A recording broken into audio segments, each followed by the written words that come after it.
604 Talk 107.3 FM, WBRP. Mornings with Brian Haldane, off and running. Brian here with you. John LaBeouf producing. Coming out the back end of some morning showers. A lot of morning lightning as well, lighting up the sky. Starting off at 78 degrees in downtown Baton Rouge. All right, we got a busy show for you. The legislative session is in the books. Rear view mirror. Well, not really the rear view mirror because it's going to be broken down a lot on this show. Not just today, but in the weeks to come because a lot got done. So we'll give you the rundown in just a second. Right now, though, let's start off, as we do, with top stories and trending.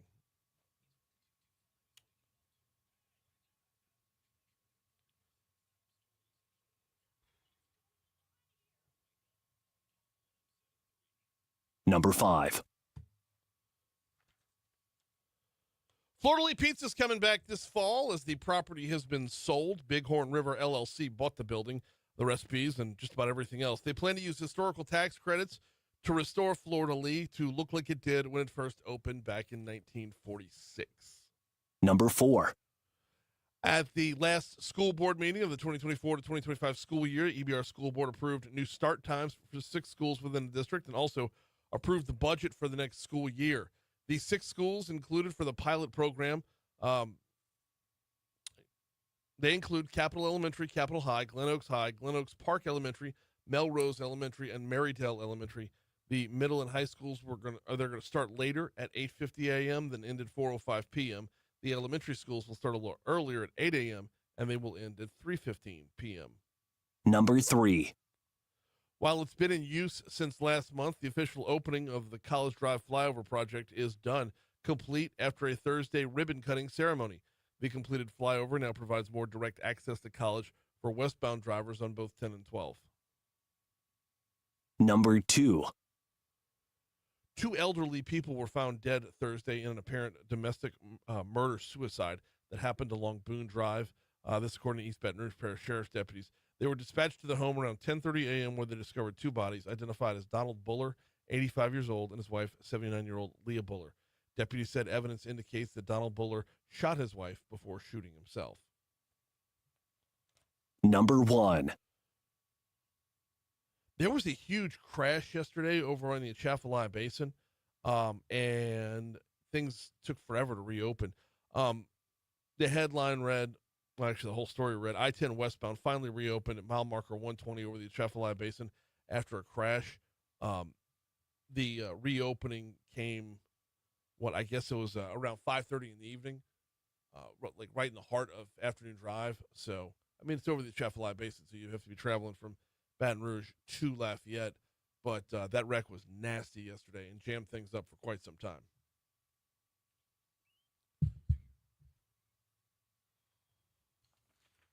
Well, as far as what's trending goes, Israel launched an attack on Iran yesterday, and Iranian state television says the head of Iran's paramilitary Revolutionary Guard is feared dead after an Israeli attack. And then Iran, fired off a bunch of drones back at Israel to head back that way. Yeah. So this is going to get nasty. It will. And since this has been reported, it is confirmed that General Hussein Salami is confirmed dead. Okay. Yep. All right. That's 6:50, right after Your Money Now. Yep. Jordana Miller from ABC Radio is going to join us to talk about this potential, repercussions. How much is this going to escalate? What's the U.S.'s involvement here? We'll talk with ABC Radio's Jordana Miller at 6:50. Sounds good. In other news, CVS may have stepped in with its text they sent out the other day trying to shut down a piece of legislation. Now, the state's AG's office has sent them a cease and desist letter, and legislators are calling for an investigation into the unwanted messages. Yeah. I saw that. I saw State Representative Mike Baham calling for an investigation. I saw the press release from the AG's office. So apparently CVS tapped into what's the word?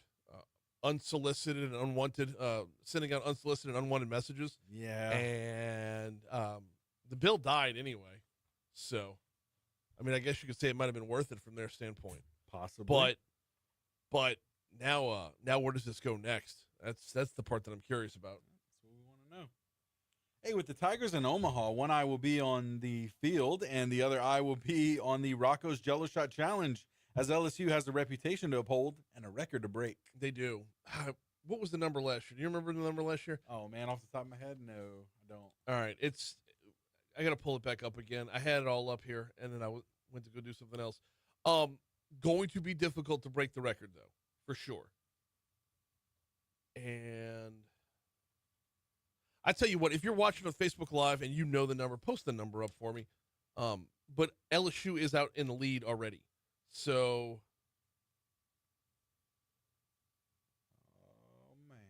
Yeah, I'm sorry. I was trying to do this in real time. No worries. Let's see. But yeah, if you know, fire away on Facebook for sure.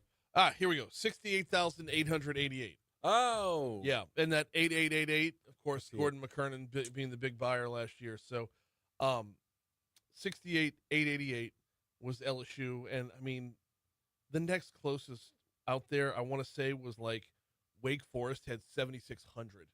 Yeah, it says here. It wasn't close. Yeah, it was 30,000 more than the next closest finisher Wait, ever what? in the event. Oh, ever. Okay. Yeah, ever. Yeah, not just from last year. No, Ever. yeah, ever. So, yeah, Wow. LSU's already out to an early lead. Looking forward to seeing, just how far we can take it once again while we're in Omaha. I did 611 at Talk 107.3 FM, WBRP. By the way, if you wanted to purchase some Jell-O to make your own Jell-O shots, probably purchase the alcohol too at Mathern's. And if you download the Mathern's Rewards app, you can earn cash towards more groceries just by buying the ingredients for Jell-O shots.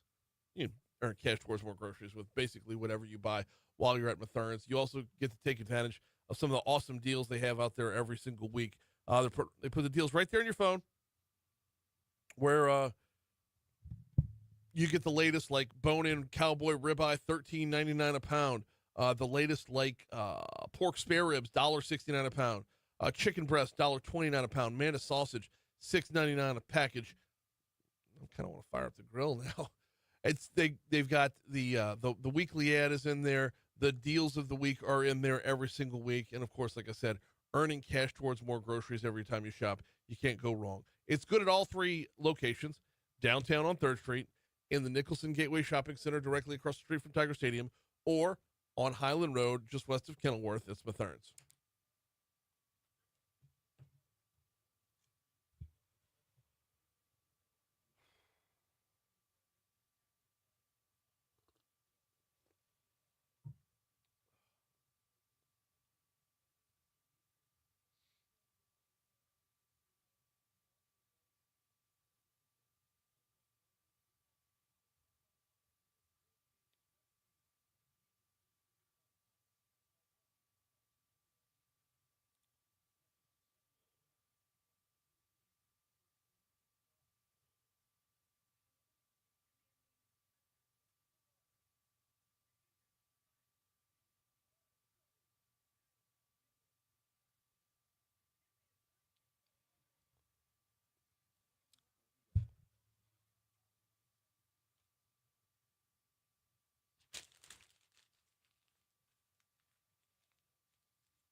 Oh, my body's just tired today.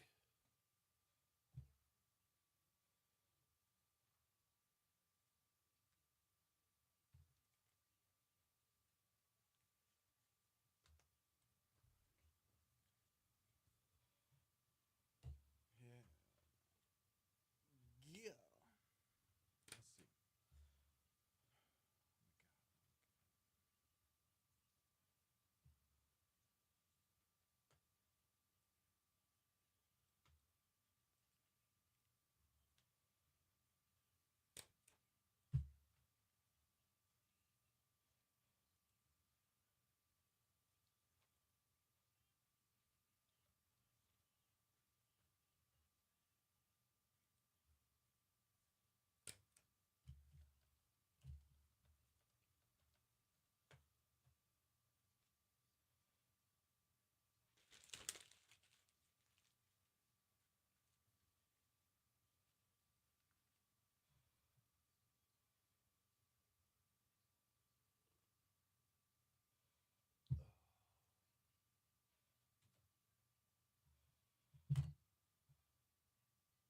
I don't get speakers on this side. You do. I do. I only hear them on your side. Weird, huh? Because I have it in Q right. Speaker? Yeah, I got it in Q. Yeah. I hear it on your side. Is your microphone on? Yeah. Oh. Thanks.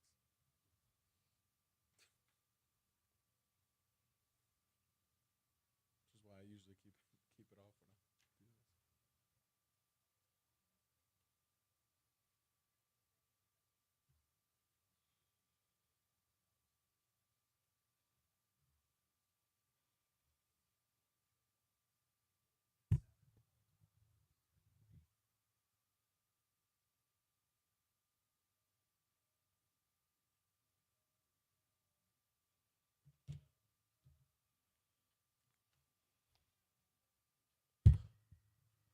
.615 Talk 107.3 FM WBRP. Getting you to sports here in just a quick second. But I wanted to follow up on that story from the trending stories. The statement that was put out by Attorney General Liz Murrill on the CVS situation yesterday. She sent out a press release that said, "This morning, I sent out the following floor note to members of the House and Senate." Quote, "Yesterday, CVS sent a text message to large numbers of state employees and their families to lobby against pending legislation involving the company's pharmacy benefits manager. My office will be investigating whether CVS Pharmacy improperly appropriated to its own use the personal information of OGB, Office of Group Benefits members, and will take legal action if it did. This is not an appropriate use of personal information obtained through a state contract," Attorney General Murrill said. And of course, the statement goes on to, the press release goes on to have a link back to the CVS bill. So that was the follow-up right there. All right, it is sports time. LSU is in Omaha. We'll be playing baseball tomorrow evening, actually.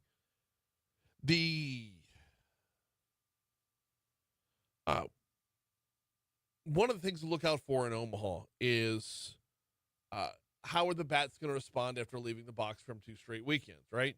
You had the friendly confines of Alec Box Stadium, and you put up a lot of runs. But to be fair, a lot of those runs were off of walks and hit batsmen, walks and hit by pitch. So what are we looking at for the bats when LSU's on the road? They've been a different team on the road this year. Coach Jay Johnson says the offense, the offense can produce in many ways. Whether that's slugging, home runs, the ability to move the offense, hit with runners in scoring position, situational hit, bunting game. And I think this team is very good at all of that. And I think it does give us a chance or a blueprint to be successful in a place that is much different than we play in throughout the year. Whether that's now LSU's already 2-1 versus Arkansas this year. That was a series that was at home.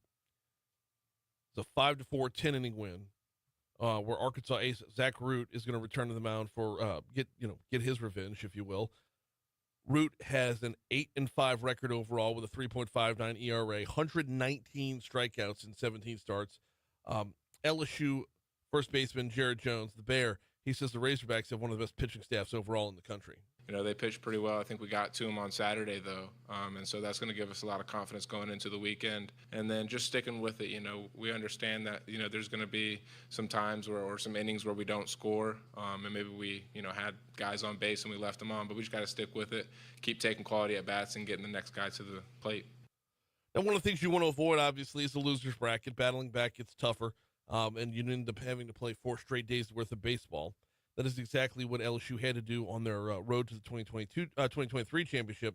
Jay Johnson says, if that's the way it plays out, the Tigers are ready. One loss is not a death sentence for us because we can, go into the well and have guys that have started and come out of the bullpen and all of those types of things. I made this comment the other day. I would love to try this thing through the winner's bracket once. That would be awesome. But I feel like our team's built for anything. So your Fighting Tigers of LSU are back in the College World Series. Of course, we've got All Eyes on Omaha, powered by Our Lady of the Lake. Listen daily for live updates from LouisianaSports.net's Hump Palmer. Our coverage is also presented by GoFlow, IV Spa, and Yingling Flight. Go Tigers from Our Lady of the Lake, GoFlow, and Talk 107.3 FM. And, of course, don't forget that game is right down the hall tomorrow evening, right down the hall on Eagle 98.1. First pitch, 6 p.m. Pre-game with Chris Blair on the call from the LSU Sports Radio Network. will begin at 5:30.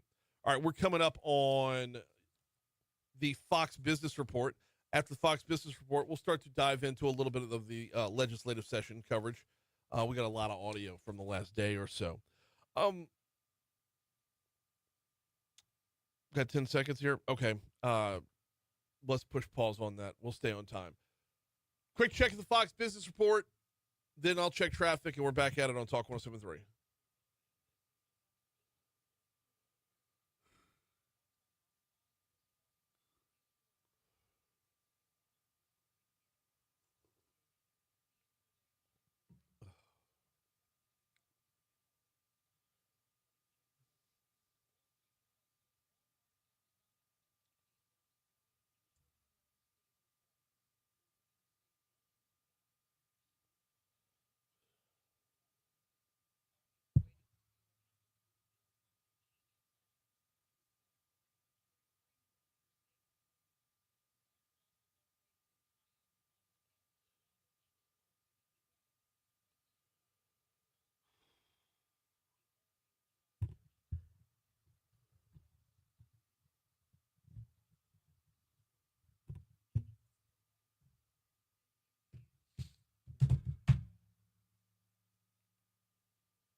All right, let's go ahead and start you up on the interstates there, getting out of town a little bit. You heard the report 10 minutes ago about the delays on I-10 westbound over the Atchafalaya.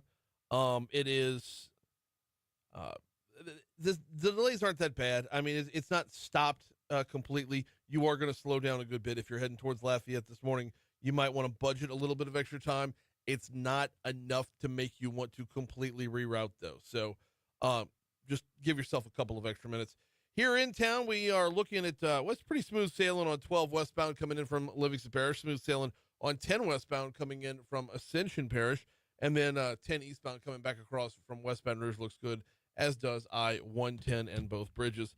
Surface streets, there's one accident to look out for right now. I'm sorry, it's a stalled vehicle in the roadway, not an accident. It's Nicholson at Oklahoma jamming up that intersection. That's your look at traffic from the Shaw Bills Tire Traffic Center.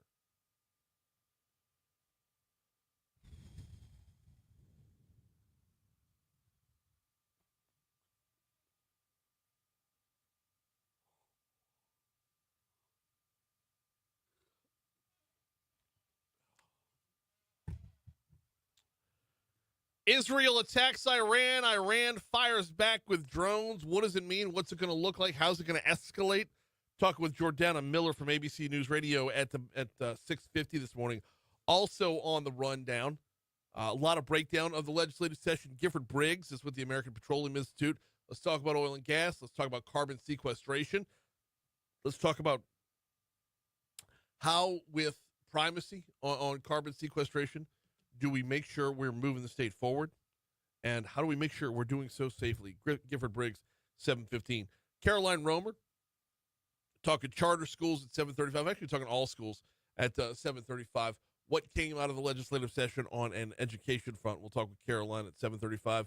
Tim Temple, our commissioner of insurance, joins us at 8:15. We've got a lot to break down there. And then, oh, yeah, it's time for Foodie Friday after that. The folks from, I believe his name Vincent, from Salt Pepper Oak will be in the house. And that is, of course, presented by the Louisiana Beef Industry Council. We've got, there it is. I'm sorry, my stack today is just, there's so many papers today, and for good reason. I mean, the session ends, everybody's got their statement on the session, everybody's got their want to break it down, so I've got them all piled on top of each other. We're going to dig in here in just a quick second. I do need to remind you about the folks at Landmark Bank. LandmarkBankLA.com is the website. LandmarkBankLA.com. What are you going to find when you get to LandmarkBankLA.com? All the features and services of one of the multinational banks. Now, where are you not going to find Landmark Bank? Downtown Baton Rouge. They're a community bank. They're in the surrounding area, and that's by design. If you're in Zachary, if you're in Clinton, Denham, Brewley, they've got you covered. Founded in 1897 as a community bank and have remained true to that mission ever since. So whether you're talking about your personal banking, checking, savings, investments, whatever, talking about your business banking, maybe you want to take that entrepreneurial leap, Landmark Bank's got you covered. Start at landmarkbankla.com.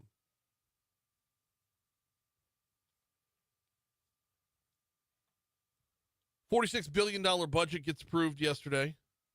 And by the way, they got the budget done a little bit earlier than I thought, and then Sinai Die was later than I thought. They pushed it all the way up to 6 o'clock. Well, 5:55, I believe, was the official time. But I mean, they pushed it. I thought they would be out of there by like 1 or 2. Nope, not the case. Anyway, $46 billion budget for the next fiscal year is in place.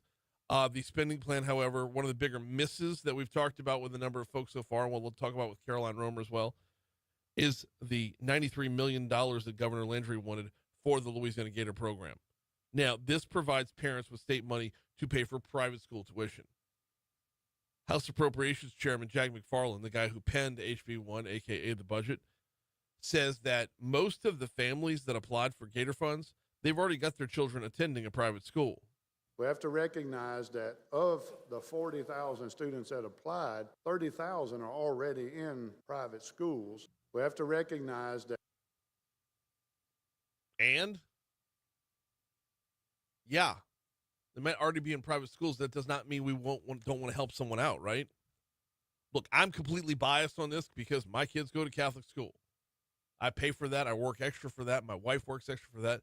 It is a sacrifice, to be sure. And it's worth every dime. But a little bit of help along the way would be really, really great. Especially since on a federal level, there's a lot less you can write off on your taxes now than there was a few years ago. It actually costs more now because of that. Now, while the Gator program didn't get $93 million, it is receiving $43 million, $50 million less than what the governor wanted. Gator program, the LA Gator is replacing the state's current voucher program. McFarland says a majority of lawmakers believe funding for private school vouchers should remain relatively the same. Regardless if it's the Senate or the House, want assurances that these are addressing the specific needs of those who are in failing schools, and the parents want to have that option of moving their child for a better opportunity. 30 of the $50 million Governor Landry wanted to go to the Gator program went to high-dosage tutoring and K-12 education. Another $18 million went to sheriffs to help cover the cost of housing state prisoners in their local jails. I don't think either of those you'd get a whole lot of objection on. But to say it was a redirect of those funds specifically, that's a hard sell. McFarland says this is the first year of the LA Gator Scholarship Program, so it's best to take a conservative approach when funding it. It is my belief that there are specific steps that we need to take, including approving the contract to kick off the first year of this. Okay, well then I'll be on the lookout for it again next year, hopefully. hopefully. I mean, for the number of people that have their kids in private school and Catholic school, and that number is huge. And y'all know it's a hit, man. It is a bite out of the paycheck. But again, you're in a tough spot. We're in a tough spot because it's the best money I'm ever going to spend. News is coming up in about 30 seconds from right now. Hey, enjoy a VIP experience with the Talk 1073 team and the Baton Rouge Rougarou when they welcome in the Acadiana Cane Cutters Friday, June 11th. Food and beverages will be provided. Register today under the contest page at talk1073.com. We did this last year, caught some rain during the game, but it was an amazing time. Always a great night out at Pete Goldsby Field to catch the Rougarou. All right, ABC News, local news, traffic, weather. Then we continue with our session breakdown next.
Well, it's because they were all loaded in at the same time.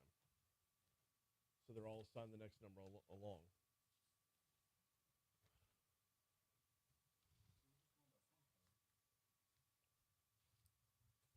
I don't have my. There it is.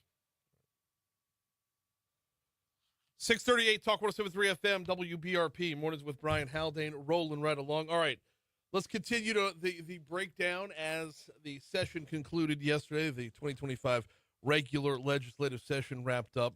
We're going to talk with Jordana Miller from ABC News about the Israel and Iran attacks in about, 14 minutes from right now. So everything comes to a close. Governor Jeff Landry puts out a little video. You heard some sound bites from it in the news at the bottom of the hour. I want to just let this thing play. It runs about a minute 20, minute 22. So here's the governor's comments as the session closed. Louisiana, this legislative session, we continue down the road of promises made and promises kept. In one session, we tackled some of the toughest issues that have plagued our state for decades. Issues that just seem to never be fixed. We passed the most comprehensive legal reform measures of any other governor, taking on both trial lawyers and insurance companies. We created stability and certainty for our oil and gas industry. We began reshaping the Department of Transportation, laying the foundation for a system that works for you, not against you. And with the passage of our MAHA initiative, we launched a movement to put Louisiana families on a healthier path for generations to come. We have kept our word and proved that bold reform is not aspirational, it's possible. I want to thank our legislators for their hard work and the people of Louisiana for your confidence in me. We came here with a mission to make Louisiana better, and because of your courage and support, we are doing just that. The momentum is ours. God bless you. God bless the great state of Louisiana. Okay, a couple quick takeaways here.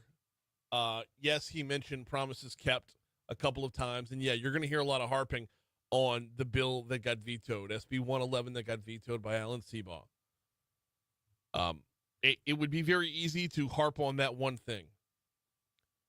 But bigger picture here, they got a lot done. The legislature got a lot done. I don't know how much credit the governor can claim for it, but he's got to be able to claim some because he's the guy that's going to take the blame for the things that went wrong. So he should get some of the credit for the things that go right.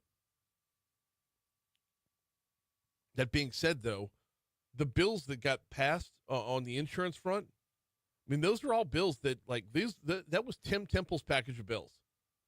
Those are things that the insurance commissioner asked for. And we'll talk to him coming up at 8:15 about it.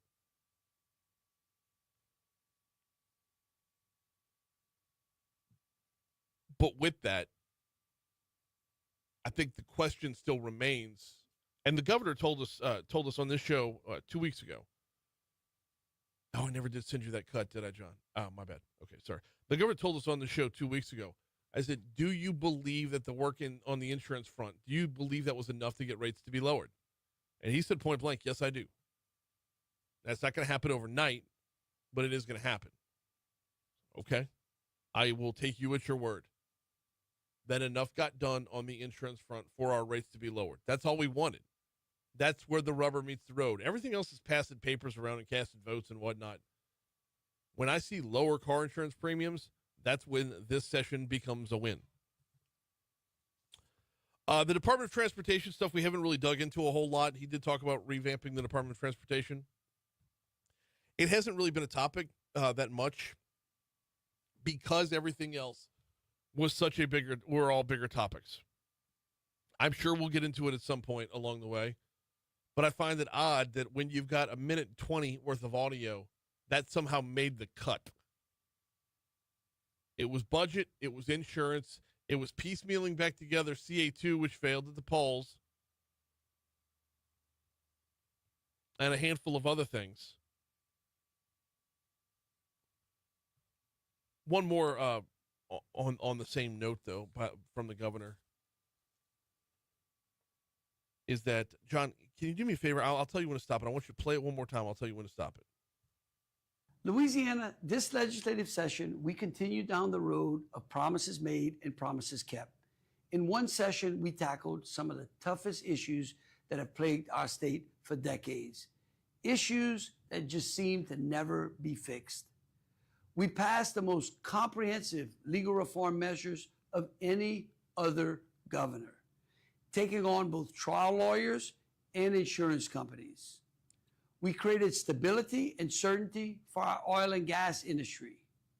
We began reshaping the Department of Transportation, laying the foundation for a system that works for you, not against you. And with the passage of our MAHA initiative, we launched a movement to put Louisiana families on a healthier path for generations to come. Right there. Okay. Yeah, I was way at the back end. The MAHA movement. This is something that has sprung up with the re-election of Donald Trump and the appointment of Robert F. Kennedy Jr. The MAHA movement has kind of sprung up along the way. State Senator Patrick McMath was at the helm on this one. We took a deep dive on it with him. Oh, man. Was it like the first couple weeks of the session? In fact, we talked with one of the MAHA moms as well. I find the MAHA movement amazing for a couple of different reasons, not the least of which is these are all things that were pushed by the Democrat Party 15 years ago. It feels like such a reverse of course to go back to say everything we're looking for now is what Michelle Obama wanted in her school lunches back during the Barack Obama's time as president.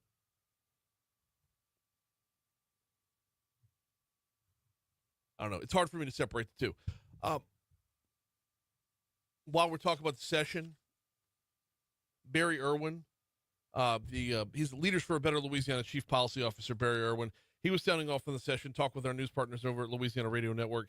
He says that the biggest highlight, of course, is how car crashes are handled in court, hoping insurance rates come down along with that. They are trying to transform that agency into something that will be more efficient, that will get projects delivered quicker, more efficiently, more effectively. One of the things that I'm going to be on the lookout for is when you have a session that makes monumental change or takes bigger steps towards monumental change on something like insurance, you know this state has a penchant for or a want to call it after that. Well, we did our work. Let's call it quits. Now is the time. The next session is the time. The session after that is the time to keep our foot on the gas, keep the momentum going, keep everything moving so that a step in the right direction doesn't stop at one step. While we've done everything we've done, number one, comparatively speaking, so will other states. Number two, the game will evolve to the rules. And it's keeping those rules one step ahead that's going to be important along the way. We'll pick this back up again. The governor mentioned oil and gas wins. We'll talk about those with Gifford Briggs. We'll talk about carbon sequestration with him as well when he's coming up at 7:15. Education front, we'll cover that with Caroline Roemer at 7:35. Right now, though, as we approach our next break, we will have Jordana Miller from ABC News on the back end of the break. As we approach our next break, I want to remind you about the folks over at the Louisiana Beef Industry Council. BeefIt'sWhat'sForDinner.com is their website. BeefIt'sWhat'sForDinner.com. That's where you're going to go to learn about the protein, the vitamins, the nutrients, the minerals, everything that's in beef that fuels you at every stage of your life. Whatever it is that your body needs, beef contains it. And, oh, by the way, it's delicious. And what do we do with that deliciousness? Well, we prepare it, serve it right here every Friday morning at 8:35. Foodie Friday, presented by the Louisiana Beef Industry Council. Yeah, I know, y'all can't taste the meat through the radio, but what you can do is hear from professionals in the kitchen, like the guys from Salt Pepper Oak, who are going to come in and talk about beef. Get a few tips, a few tricks, a few hacks along the way. All presented by the Louisiana Beef Industry Council.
Melody says on Facebook, did you say June 11th for the thing with the Rougarou? No, I said July 11th.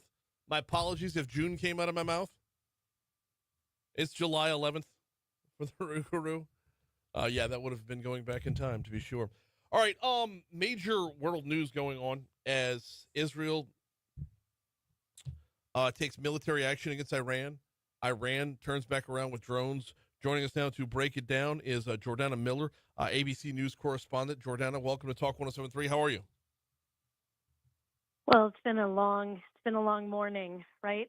Started about 3 a.m. When those sirens went off across Israel, not warning us of incoming drones or missiles from Iran, but just to wake up the country and to let everyone know that Israel had launched a preemptive strike on Iran, on its nuclear facilities, on its ballistic missile program, and a series of targeted assassinations, many that proved successful, right? Taking out the head of Iran's national, what we would call the head of the Revolutionary Guard, also the head of Iran's Air Force, what would be the equivalent of the Joint Chiefs of Staff for Iran. He's been killed in an Israeli assassination attack, and several other leaders, top-ranking military leaders, and many of the leading scientists who were advancing Iran's nuclear weapons program. We're in now several hours into these strikes, and they're still going on across Iran. Iran did respond initially, sending about 100 drones towards Israel, but those fly very slowly, and Israel's been tracking them, and so far, most of them have been shot down outside of Israeli territory. We haven't had any sirens yet in Israel since this attack started.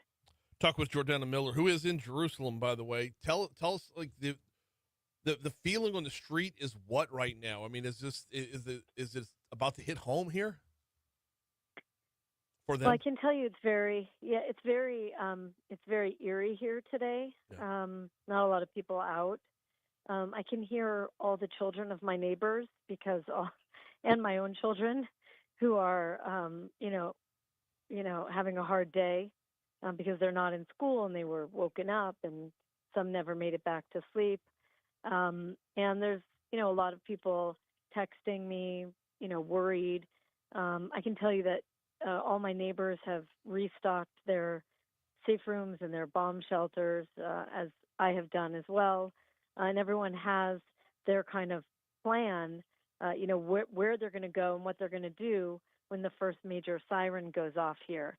And, it's important to understand that the Israeli leadership here, both the prime minister and the head of the Israeli army, they're really preparing the public for weeks of back and forth strikes with Iran. I mean, this isn't a one-off day of the strikes and then Iran will attack back once, which is what we saw in the last year or so during the war, right? During the Gaza war. Yeah. This is really being described to the public as a war with Iran, and it may go on for several weeks, right? Yes. An existential war. That's how it's being framed. That Iran had, they were about to cross a point of no return, and Israel said this is the moment for various reasons to go and try to stop this program. Because once they have a warhead that can actually deploy nuclear material, it's pretty much game over, right? That's why we see the Israelis going after the ballistic missile program. And by the way, it's a reminder that the advancements in Iran's ballistic missile program, they were not, the Iranians were able to make so much progress because even under former President Barack Obama's deal with the Iranians, the JCPOA, it included absolutely no limits on their ballistic missile program, nor on their R&D for centrifuges, by the way. Really? Right? It did not, right? These were two of the things the Israelis were most upset about, and also what President Trump was upset about, and one of those were some of the factors that led him to pull out of the deal in his first term as president. So, I think we're going to have to see how this unfolds. Certainly, Iran's going to respond more harshly or decisively with ballistic missiles. We just don't know exactly when. I think right now they're in a bit of shock and awe because the attack did surprise them. It did damage their control and command. Mm-hmm. They're having to quickly fill the vacuum for all their top military positions and then figure out, what they're going to do next, right? And one of the big questions is, will they strike American assets here? And that would essentially invite the Trump administration to join this attack, which would, I think, be devastating for Iran. And I don't think President Trump, really wants to enter the war either. So we've got about a minute. We're gonna have to wait and see. We got about a minute and a half left with ABC News' Jordana Miller. I want to ask you about if Israel is lobbing attacks at Iran and Iran starts attacking back, there's a little bit of logistics there where you got a couple countries got to fly over there. Is there worry that this would escalate greatly because of, Iraq, Jordan, or Syria, or anybody else who might, to use a phrase the kids use, catch some strays? Right. Well, I think that's a good question. First of all, remember that Israel has peace treaties with Jordan and Egypt. Yeah. Now, normalization deals with the United Arab Emirates, Bahrain, Morocco, right? And a lot of secret ties, for example, with Oman, with the Saudis, right? Even with the Qataris. Mm-hmm. So I think the Gulf states are going to try to not join this war. Mm-hmm. But there are some open questions. Will the Houthis, for example, backed by Iran out of Yemen, will they increase their attacks on Israel? Will some of the Iraqi militias who are loyal to Iran attack, out of Iran? Syria, I think Syria will, the new leader there, al-Shara, I think he will do his best to stay out of this war. He's got too much to lose if he sides with Iran. He's just trying to get his country, up and running and bestow on it some kind of legitimacy. And I don't think Syria is going to get involved. So there's a few areas it could spread to, but I don't think it could inflame the whole region because I think many people want to stay out of this. Let's hope you're right on that front. In the meanwhile, she is Jordana Miller, ABC News correspondent, calling in from Jerusalem. You stay safe, Jordana. Thank you so much for the time. Okay, thank you. Absolutely. Here's news. I didn't mind going over right there. I know that's a hard break, and I'll manually ID us on the way back in. But she was literally giving us better information than we're going to get from the encapsulated news at the top of the hour. So, oh yeah, absolutely worth it for sure.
Yeah, literally, Troy. I see the setup for the potential pun there. She picked up the ball in Iran. I asked what 3 questions tops. Set the table for me, or no, tell us what we saw attack wise. What's the vibe on the street, and what's the possibility of escalation from neighbors?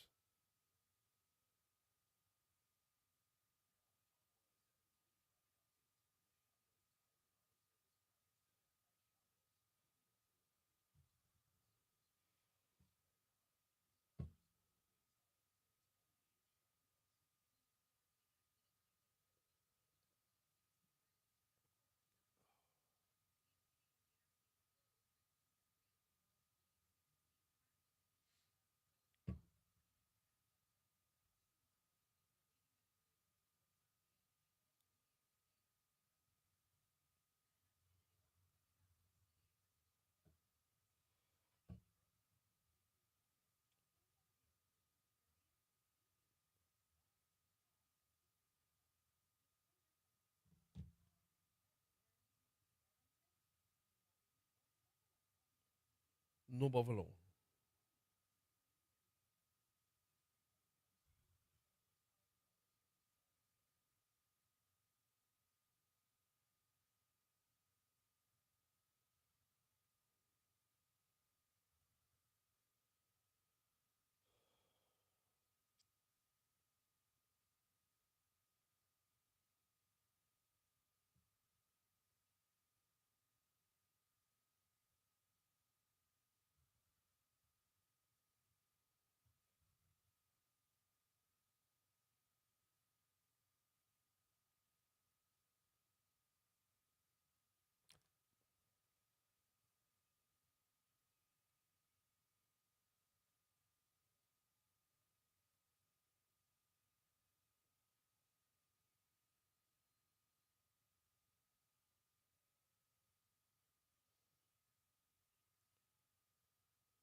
.705 Talk 107.3 FM WBRP. This is WBRP Baker Baton Rouge.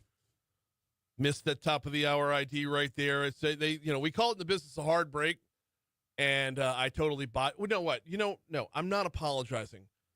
We ran over into ABC News while talking to ABC News. We were getting a closer look at what's going on in Israel and Iran than what was going to be in that report. So I don't apologize at all. That's a hard break or no. Darn it.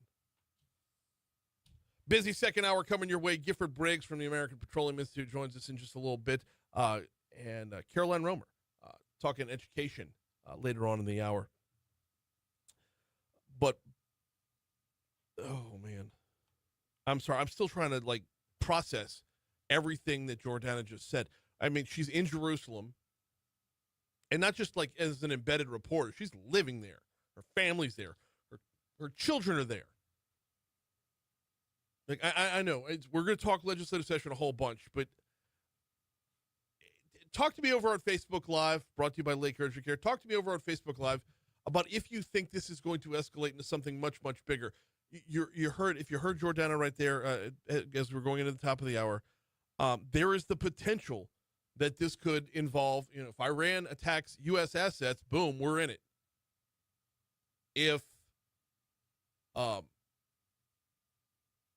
If something goes afoul, something doesn't hit its target, you've got Iran over here to the west, and then backtrack it, you've got Iraq, Jordan,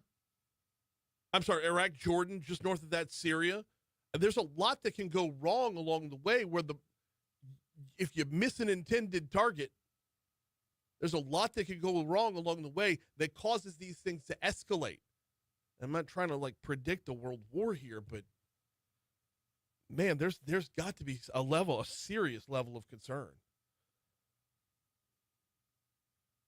And how real did that get when she said the air sirens went off at 3 a.m. and it woke up my kids and they hadn't been able to go back to sleep yet?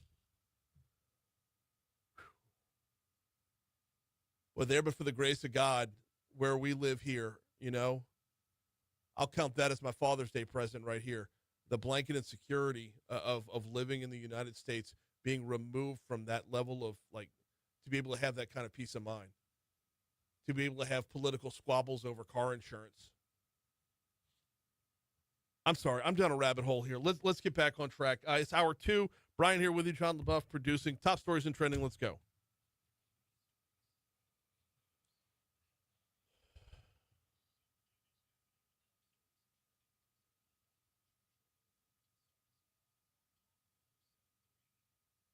Number 5.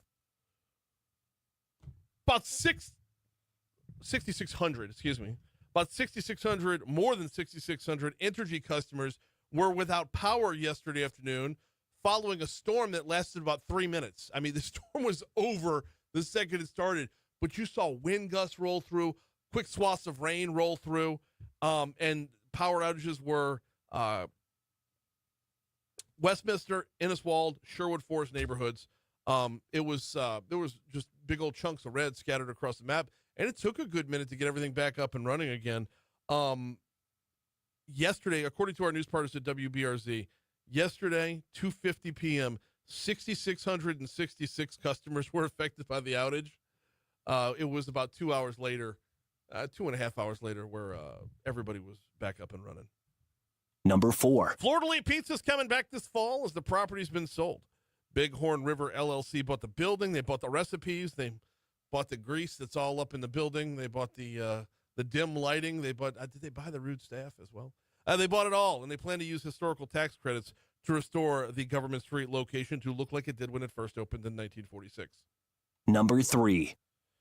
At the last school board meeting of the 2024 to 2025 school year, ABR School Board approved new start times for 6 schools within the district, also approving the budget for the next school year.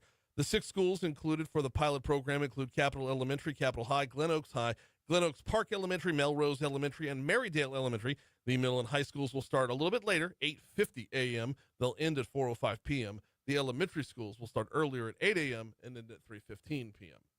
Number 2. While it's been in use for over a month now, or right at a month now, the formal opening of the College Drive flyover project was completed yesterday afternoon with the ribbon cutting ceremony. The completed flyover now provides more direct access to College Drive westbound for drivers on both I-10 and I-12. Number 1. 2 elderly people were found dead Thursday in an apparent domestic murder-suicide that happened along Boone Drive. East Baton Rouge Sheriff's deputies were dispatched to a home around 10:30 a.m. where they discovered 2 bodies identified as Donald Buller, 85 years old, and his wife, 79-year-old Leah Buller. Deputies said evidence indicates Buller shot his wife before shooting himself.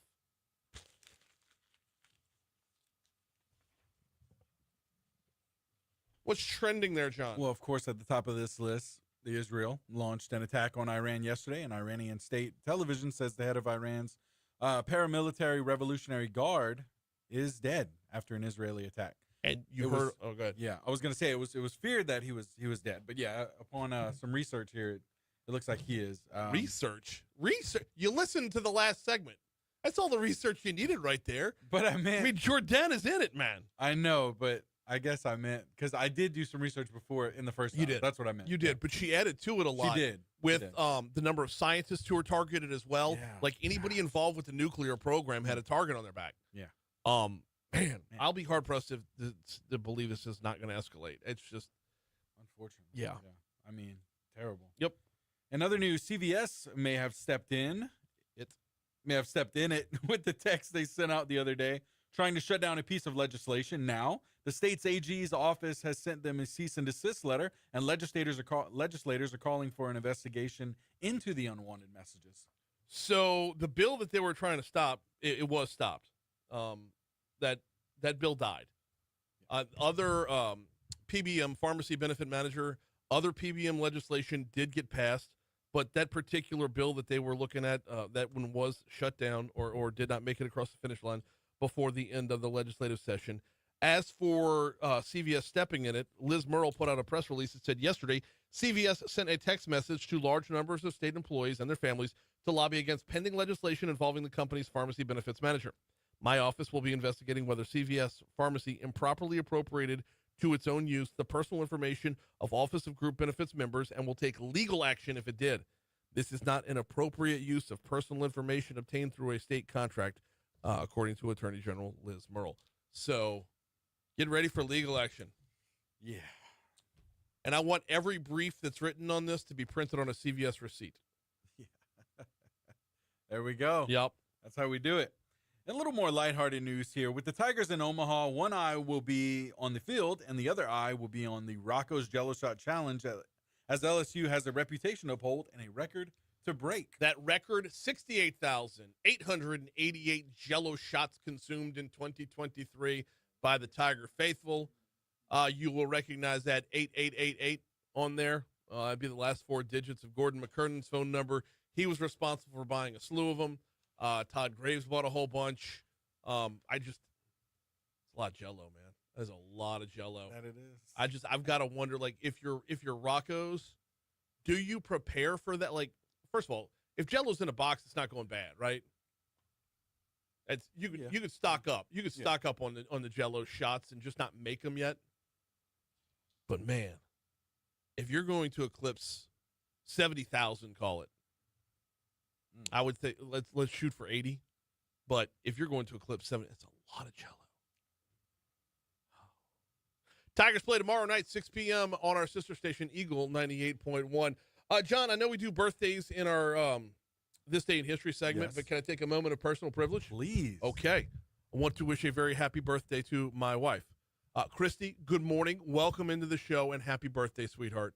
I cannot imagine a world without you, a life without you. This journey that we're on is so unbelievable, and we're on it together, and it's unbelievable because of you and the person you are, the amazing person you are. I love you so much that my head's going to fly off. Cannot wait to see you tonight. Steaks. Nice. Yeah. Yeah, Oh, yeah. man. Yeah. Awesome. I love my wife's taste so much. She doesn't like jewelry. Yeah. She doesn't want flowers. She wants red meat. That's what I'm talking Yeah. about, man. That's where we're. That's it. Yeah. So I can't wait to get home to you, nice sweetheart. Happy birthday. Quick break. Coming back, we're talking about the session next.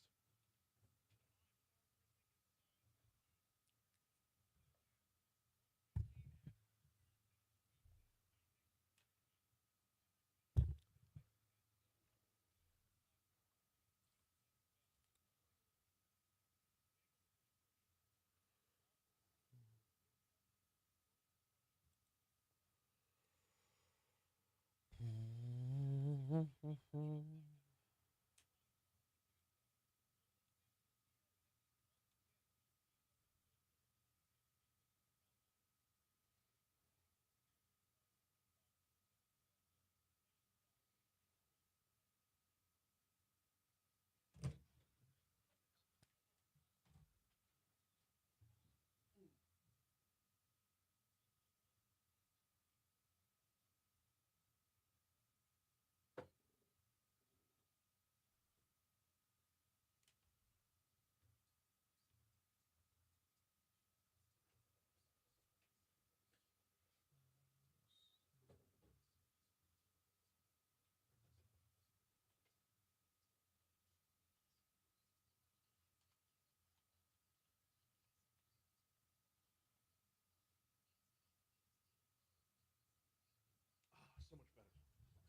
Yeah.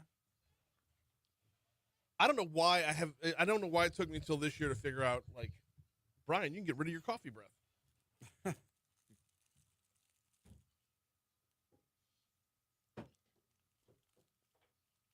Me, on the other hand, like an old man, keep a little mints in my pocket, little candies.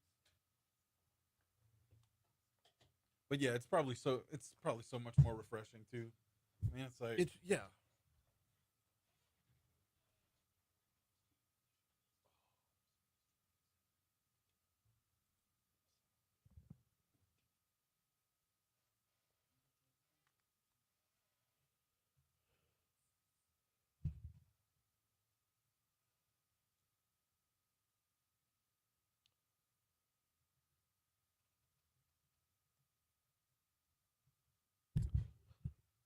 $717 Talk 107.3 FM WBRP mornings with Brian Haldane rolling right along. Man, it was a great column by Rolf McAllister in the Business Report. I guess it's a couple weeks ago, talking about Louisiana being open for business. ... But is it really? There's a number of fronts where it feels like, yeah, we're open. Yeah, we want to, as Susan Bourgeois says, move at the speed of business. But there's also hindrances along the way that I don't know that we're fully prepared for.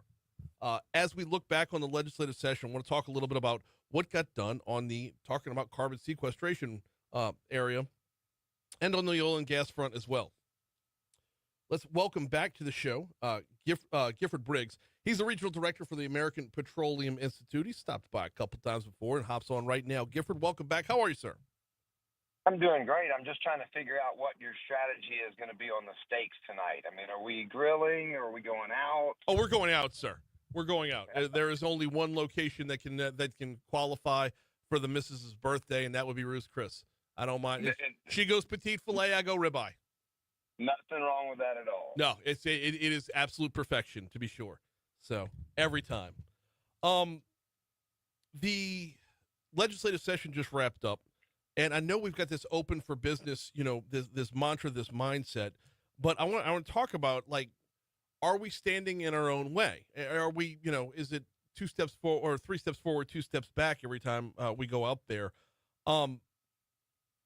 Specifically on the carbon sequestration usage and carbon capture usage and sequestration front, we're pretty well positioned overall to take advantage of a number of opportunities.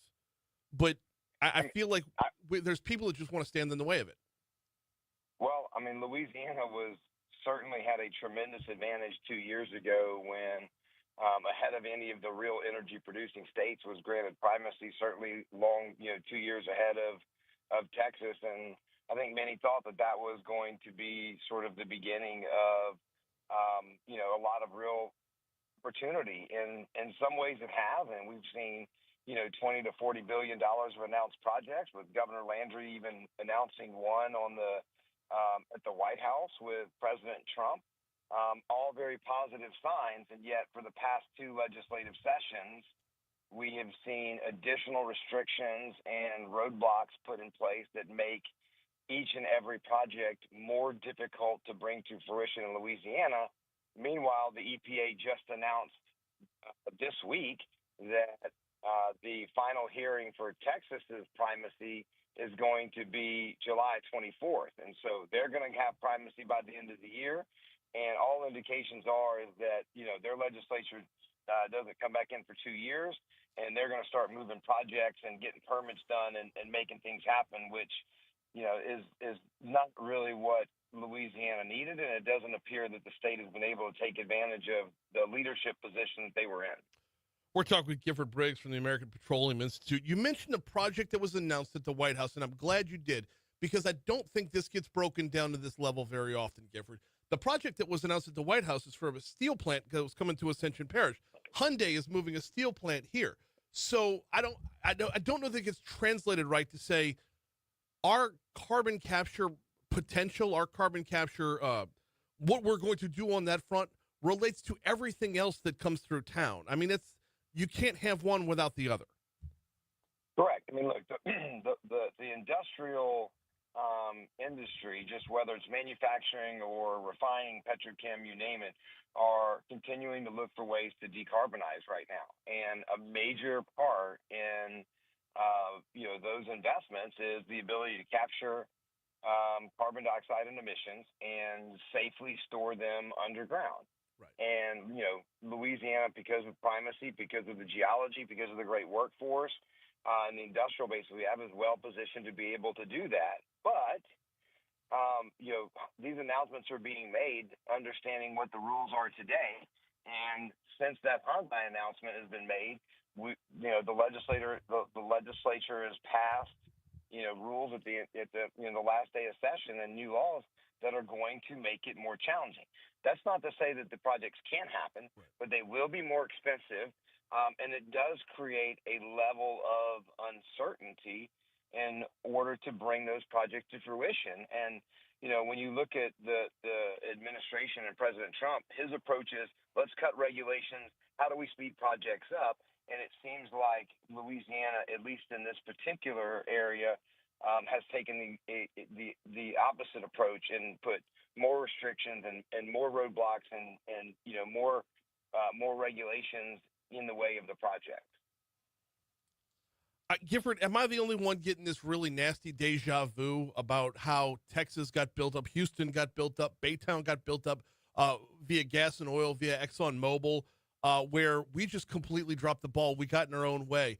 Am I like out of place by having some kind of deja vu over, well, here we go again. We're going to do it again. This time around, it's going to be on carbon capture. I mean, look, I hate to say that, but, the Louisiana has been, the best workforce and incredible resources, yet continues, whether it's legacy lawsuits, it's coastal lawsuits. The natural gas industry has been a tremendous boon for Louisiana with the Haynesville Shale and the LNG industry. In this legislative session, we raised the cost on natural gas producers in the Haynesville Shale. So, it does seem that at times, with some of the, already challenges that Louisiana has, that we take additional steps that ultimately make it more difficult, more expensive, and less favorable for people to want to invest in Louisiana. And it's a shame because the culture of Louisiana is like none other. The people of Louisiana are like none other. And obviously the food is incredible. And it just seems that we haven't been able to truly take advantage in that. And, I just read an article this week that U.S. News put Louisiana is unfortunately one of the worst places to live. And, if we're going to turn that tide, we need to have investment in the state. We need to have jobs. We need to have opportunity. And the $40 billion of investment that's been announced around CCS would certainly be a catalyst for high-paying jobs and new investment, new opportunities in the state. And it doesn't seem that Louisiana has taken the necessary steps in order to truly capitalize on that. How big of a hindrance is it? We're talking with Gifford Briggs from the American Petroleum Institute, talking carbon sequestration. How big of a hindrance is it, Gifford, that a lot of the carbon capture stuff started under the Biden administration or was really pushed as part of the Green New Deal? Therefore, it was labeled as such. I mean, is there a hindrance to just not want to sign off on things that were folded in? It's just you see Green New Deal, you shut down. Is that a roadblock for us? There are some that want to hang their hat on that. There are others that recognize that President Trump has been a very vocal supporter of it. Speaker Johnson, Whip Scalise. I mean, as the reconciliation bill is going through right now, all of the provisions that around the carbon capture are being maintained, and so there is broad support at the federal level amongst Louisiana's congressional team and the leadership that we have there that this is an important technology to be able to deploy. And when you look at our customer base for our industrial products here in Louisiana, we're sending LNG around the globe. We're sending other products around the globe, and our customers are the customers for these products want products that have been decarbonized as the best as possible. And so we can argue against it however we want, but our customers are saying this is what we need. And so I think if Louisiana is going to continue to play the role as a global leader in being able to export and manufacture and refine products and ship them all over the world, we have to recognize that that's what our customers are asking for and to meet the need. And industry is trying to do that and trying to do it in Louisiana.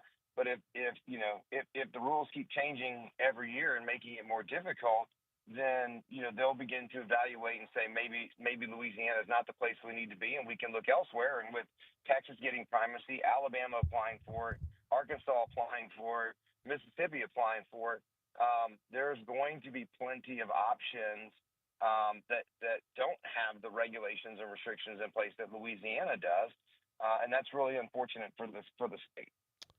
Got just a couple minutes left with Gifford Briggs from the American Petroleum Institute. So let's talk about policy shifts, things like what just went through our legislative session. What were a few of your takeaways, and what do you think will be the outcomes of those of that legislation? Well, I mean, there was one big bill that I hate to say big, beautiful bill because it gets confused right now, but there was one bill, Senate Bill 244, that started out as a reorganization of the Department of Energy and Natural Resources to sort of modernize that department, and a lot of things, started to get put into that bill that impact beyond that. And obviously, a lot of the carbon capture bills that could not make it out of the House. And those amendments ultimately ended up being put on that bill as a way to get those done by those that wanted to restrict the development of CCS. There was changes to the horizontal drilling incentive that is important to the Haynesville shale operators. While there was also a reduction in the severance tax rate on oil, and that is something that's is a positive for Louisiana to reduce the severance tax rate from 12.5% to 6.5%, I believe. That's a positive. Unfortunately, the legacy and coastal lawsuits are still challenging the state. And while there was an attempt to make some modifications to the legacy lawsuit provisions and statute, it's not enough to really stymie those lawsuits from being filed, and it does nothing to address the coastal litigation, which again we've seen recent verdicts coming out are just crippling to the industry in coastal Louisiana, and more importantly, as you see New York and Vermont and all these states in the Northeast filing these climate super fund legislations and lawsuits, Louisiana has their own version of these climate super fund lawsuits. And that's the coastal litigation. Yep. And, nothing was done to push back on that. And, again, it makes Louisiana, from an industry standpoint, is this really the place that we want to be investing? We got less than a minute to go with Gifford Briggs, so I'm going to need to be quick with this one. Some of the legislation that was pushed is just about a basic misunderstanding of the science behind it. Do we have time to learn and then react before Texas catches up with us? Well, I think it's a misunderstanding and misinformation about the science behind CCS, and so this is not a new technology. It's being deployed all over the world, and it's being deployed safely. Mm-hmm. And so I think what you're seeing more is people that are using misinformation in order to cause concern and cause doubt, and then ultimately that results in legislation being passed that restricts the development. I think that's the goal. So. Texas is going to get primacy in the third quarter of this year, most likely, and they will begin moving projects. And so it's just a matter of how fast they move and what their policies are if we end up losing, the opportunity that Louisiana has right now. We got to catch back up again real soon on the rest of the oil and gas front within the legislative session. I wanted to lead with this one, though. He's Gifford Briggs. Appreciate the time, sir. Thank you, man. Anytime. Have a great day. Always. We'll talk to you soon. Here comes news. Galen says, I still say carbon capture is crony capitalism. I don't think Donaldsonville cares. I don't think the thousands of employees of Hyundai, or hundreds or whatever the number is, I don't think they care that it's crony capitalism. The people at Hyundai want this. If we want the people at Hyundai, then, or CF Industries or whomever.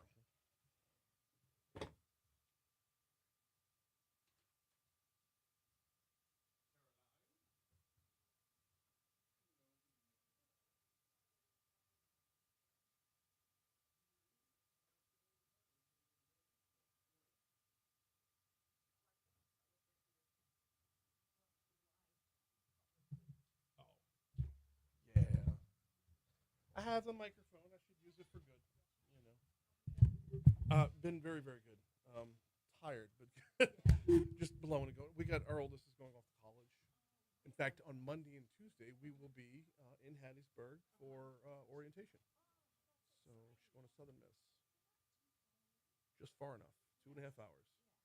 I'm like, but Carrie, Mackin is just 2.5 hours away as well, and they've got tops. But she fell in love with the campus. Okay.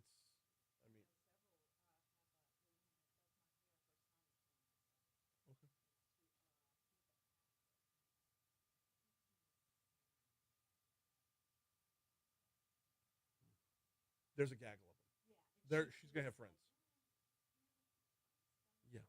Well, and if you're coming from Catholic, then we just got done paying for tuition. We just rolled one off the tuition books. Not off the payroll yet, but off the tuition books. So, I have no idea. I thought you knew. Oh, by the way, we're always on.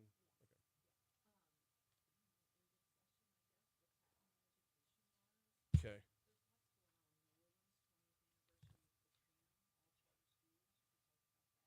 Wow, I didn't even think about that.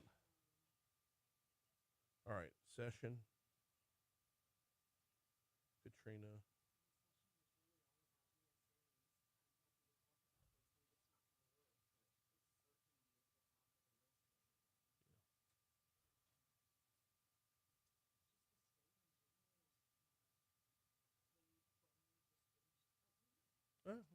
Yeah. I've talked with Ted and Kim. They're bringing me back next year, so obviously I'm doing something right. Let's go. Let's go. It's for sale. Okay. All right. All right. There, there's a price tag to put me on the road. But what I want to do next year. Were you at the conference? Okay. You know where all those registration tables are? And then the escalators were right there? I was on the other side of the escalators. So the expo with the vendors was in my background. What I want to do is I want to move from, so you got registration tables here and here, and then all those escalators were right here. All this right here was thousands of teachers walking back and forth, like as they came in, and I was way back here. Yeah, because I just came. I never saw you over there. You were probably 30 feet away from me and just had big old escalators in the way. So. Well, they have like 7,000. Louisiana's doing good stuff. You have to say, Kay Brumley is, I think, focused on some of the right things. I hate that we're having to retrain teachers. It would be lovely if higher ed was doing a better job. But we're doing it by listening to them. Let them teach. We're going to spend 5 minutes on this, too. Okay, good. I mean, I think it's part of the secret sauce. The other secret sauce is parents doing their part. That's the hard part. That's the hard part. It's one thing to get kids to basic. It's another thing to get them to mastery. And to do mastery, you're going to have to go beyond just teachers being good. Parents need to be good. Yes.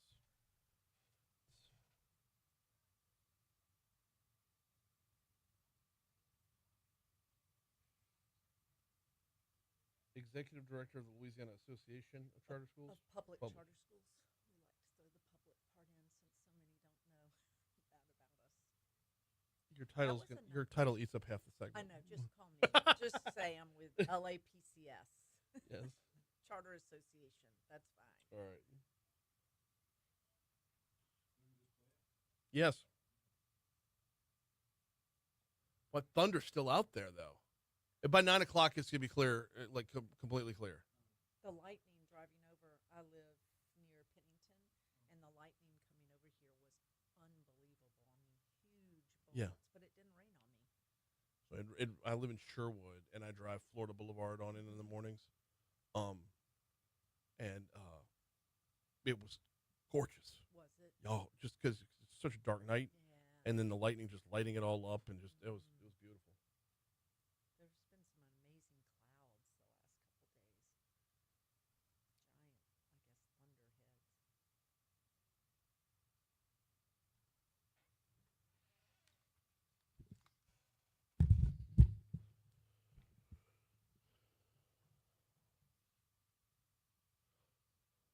736 Talk 107.3 FM, WBRP, mornings with Brian Haldane, rolling right along. We're going to continue breaking down the legislative session in just a little bit as part of our next segment. We've got Caroline Roemer, the Executive Director of the Louisiana Association of Public Charter Schools, in with us. Caroline, welcome back. How are you this morning? I'm good. Thank you for having. I feel like I only come after session. All right, well, it's a good time to check Get the caught pulse of where we're at, if we're continuing down the right path and everything. Actually, before we get into session, though, I just got back from New Orleans. 2 days at the Teacher Leader Summit. It was amazing. And you were there on day one? Day one. Went Okay. in just for a second. I'm not a teacher, but I love to be around them and hear what they have to say. Especially when they're amongst each other. Yes. It was, I'm paid to talk for a living, and I can't put into words the level of energy that was in the Montreal Convention Center. I was literally just about to say very energizing, positive. They're happy. Like, I've been around teachers long enough that sometimes they're not happy. That Right. was a happy event. And at the end of the school year, when they should be spent, like and I know there's a week between or whatever, but you get the end of the school year, you don't recover from that in a day or two. And I mean, it was pep in the step. It was bright smiling faces all over the place. I pray for the French Quarter putting that many teachers in. God bless Tropical Isle. Oh my goodness. But like the city's IQ went way up for a couple days, right? Yes. Department of Ed, Cade Brumley do a fantastic job with that event. Oh, yeah.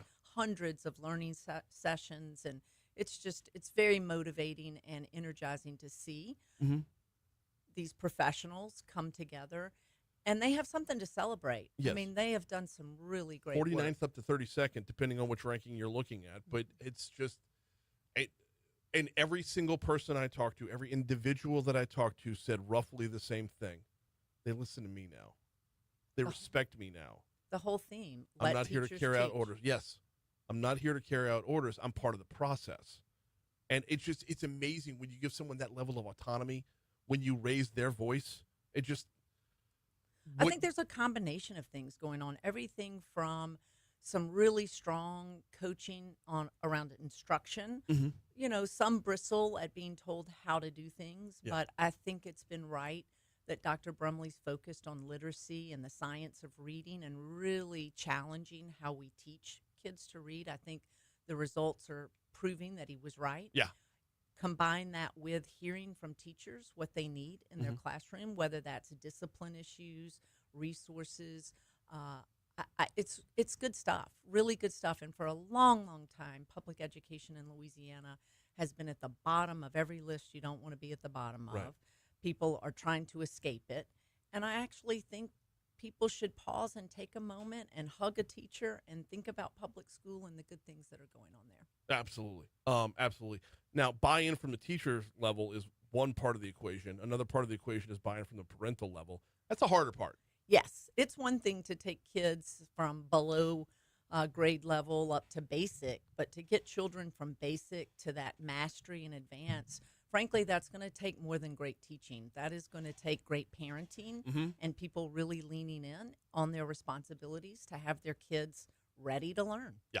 Okay. Now, as a parent, and I've got one going off to college, one going to 8th grade, one going to 4th grade. Okay, so I'm seeing all areas of the of across the spectrum here. So, as a parent, I could tell you when I sit down with teachers at the conference and they say the science of reading, we're getting back to phonics, and I'm like, oh, that's how I was taught how to read.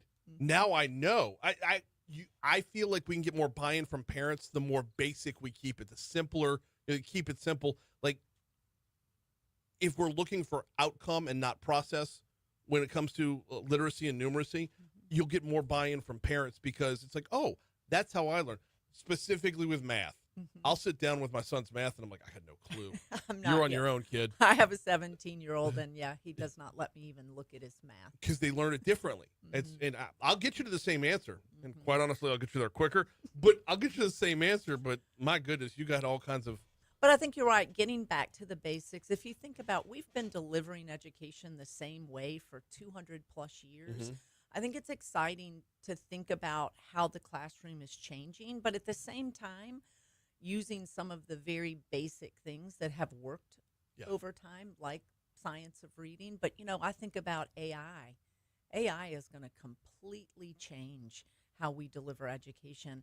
And I'm not sure we're at the top of our game here with it.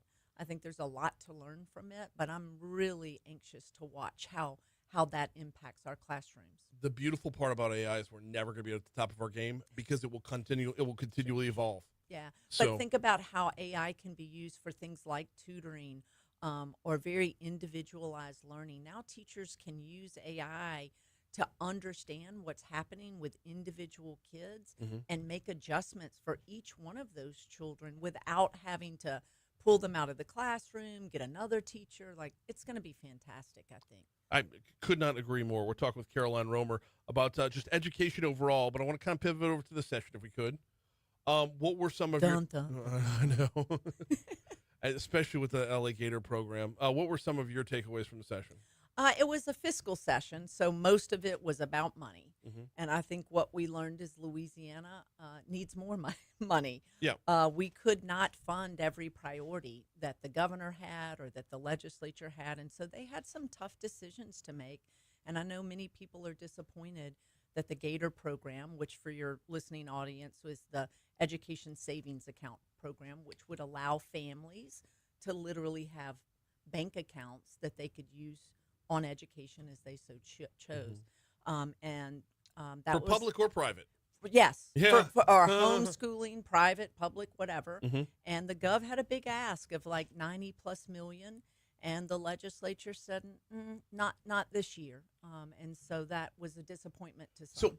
So yes, it was a disappointment, but as a parent of private school kids, and I went to a private high school as well, and so did my wife. We value that, and we make it work within our budget. Yes, we would like help, but if you tell me $30 million has to be redirected from there to high dosage tutoring to raise up Louisiana across the board, okay, I'll step into the pitch and I'll take one for the team. Yeah, it's that's a spicy conversation. I personally believe when people send their children to private school, that is a choice they're making. 100%. They have a choice to go to public or other things that is paid for, Yep. but they think for their children, private is better. And so I'm an advocate for resources for public education, but driving choice within public education, like charter schools. Yeah. It's 100% a choice, and I know that every time. I know that every time it hits my bank account, it's a reminder that it's a choice. And as I see my daughter going off to college, I know what I got out of that choice. And for me, it's actually more about the Catholic education than it is public versus private. Yeah, I think that's where So, we have parishes. We are very exactly. But the number of people who say I send my kids to a Catholic school because the public schools are so bad, I'm like, I send my kids to Catholic school because I'm Catholic.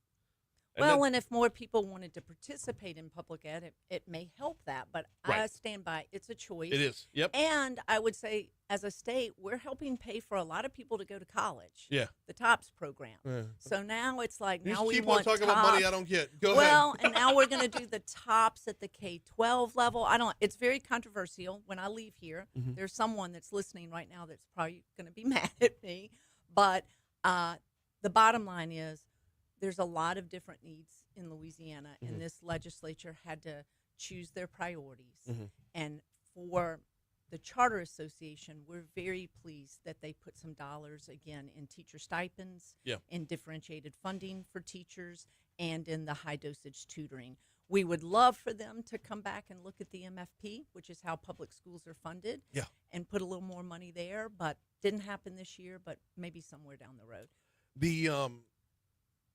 What would you like to see change about the MFP?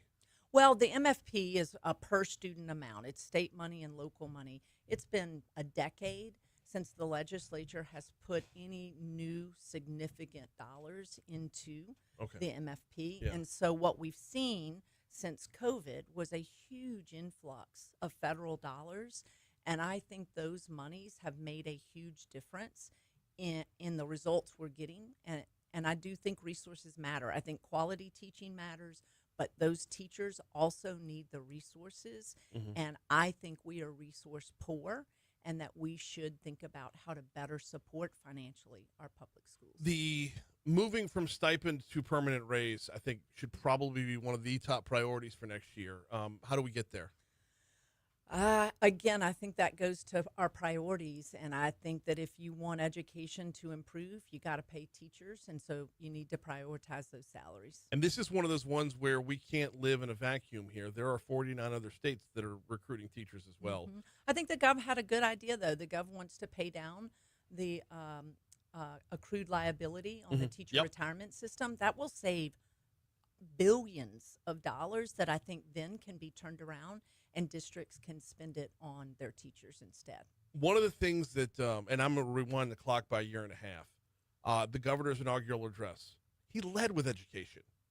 Talked about his mom was a teacher and whatnot. And that surprised me then. And like a year and a half later, he stuck to his guns on this one. Yes, I think he understands that for your state to be sustainable and successful, you need an educated population. And so you have to make investments in those classrooms, or you're not going to have the big companies wanting to come to our state, because if you can't read and you can't do math and you can't operate equipment and they can't find people that are ready to step into their businesses and work, they're not coming.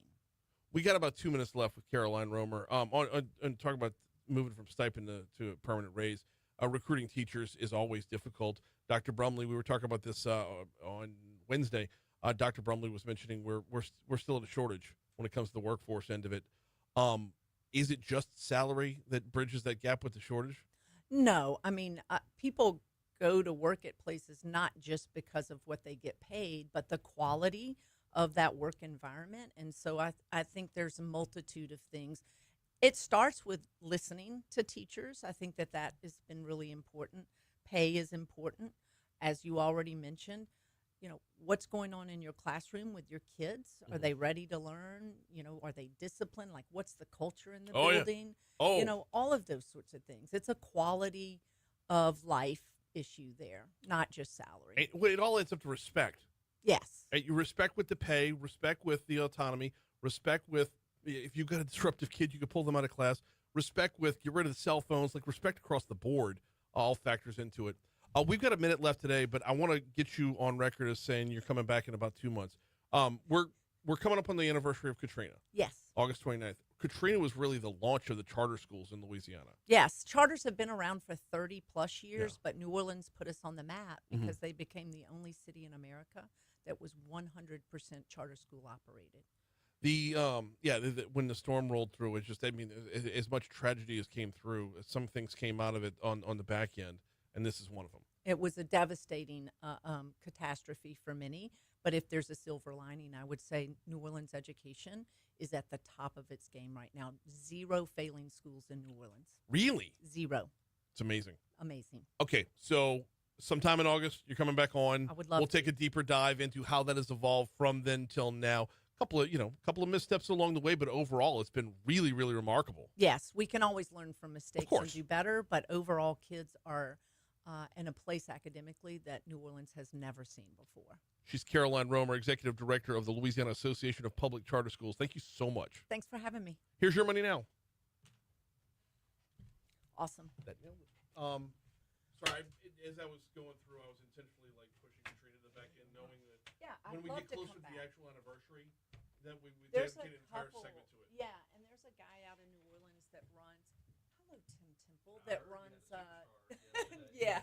New Schools for New Orleans, which does a lot of work there. Maybe he can come on with me. He's awesome. They've done good stuff. It's good to see you. Likewise. Enjoy Mississippi. We shall. All right. I'll feel my wallet floating away from me. Okay. So. Hey, my dear. Heard you on the radio. I said I got to come in early. I didn't know you were coming on. Now I get to listen. Oh, no. How are you? Good. See, neither one of them follows me on Twitter. That's what that tells me right there. Hey, did you grab Jordana Miller already? Did you grab it already? Or have? Yeah. Okay. Like it's already, I want her answer to the question of, you've got countries in between Iran and, that's what I'm doing in this next segment. You got countries in between Iran and Israel. How do we, it was the last question I asked her. I want that coming back in. I want to go to that here.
Yeah. Right there.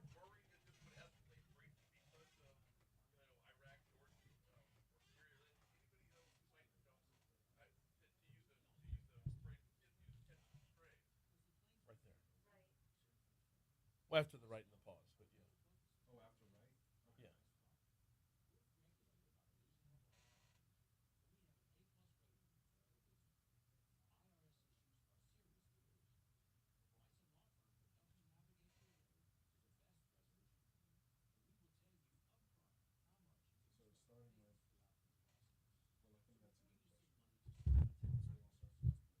Yeah, that's fine.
Yes, sir.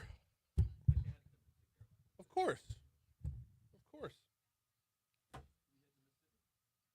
Yeah, Monday and Tuesday. Uh,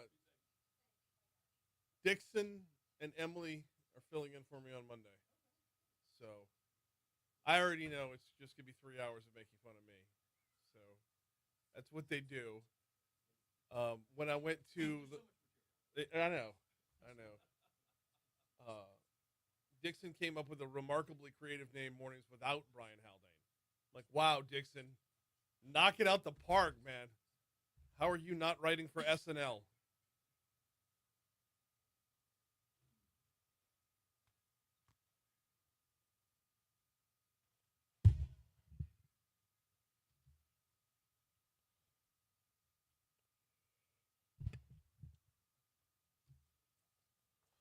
755 Talk 1073 FM, WBRP. Mornings with Brian Haldane, rolling right along.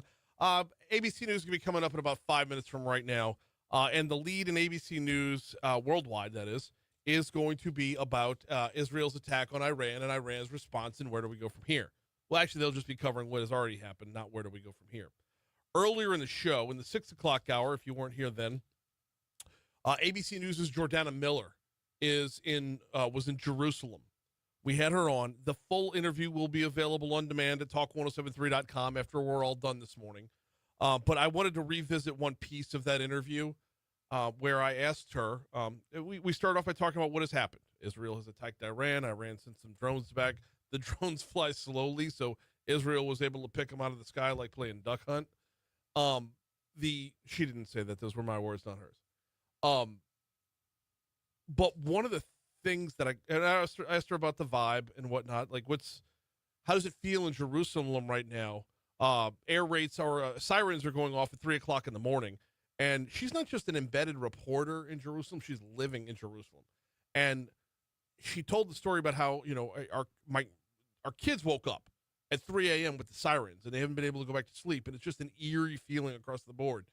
What I wanted to play back though was I asked her, just geographically, if you're looking at Iran and Israel about to fight, they're not neighbors.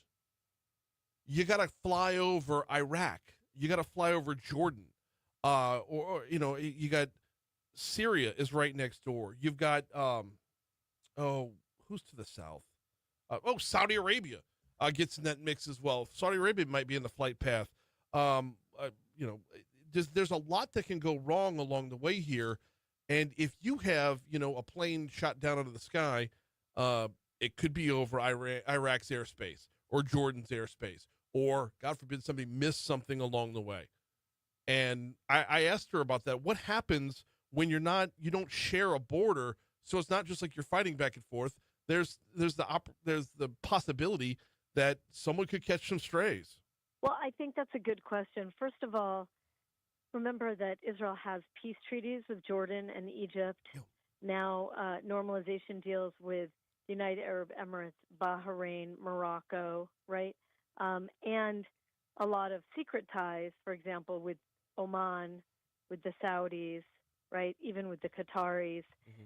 So I think the Gulf states are going to try to not join this war. Mm-hmm. But there are some open questions.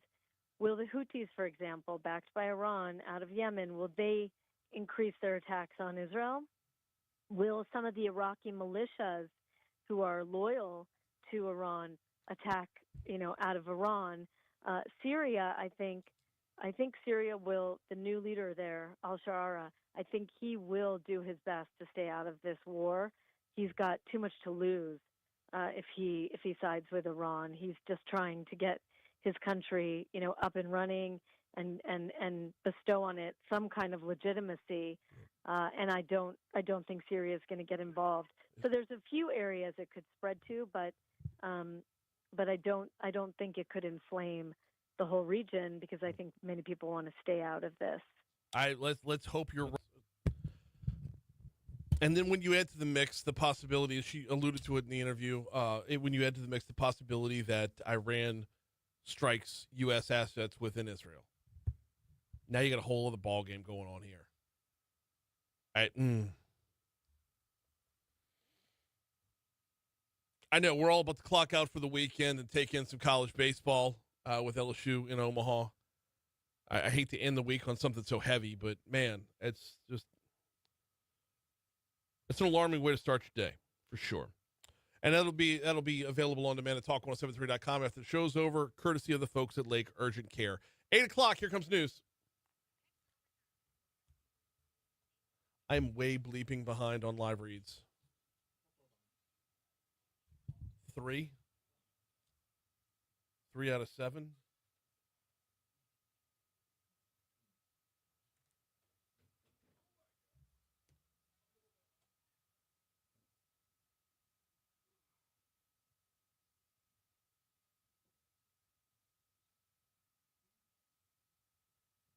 Oh.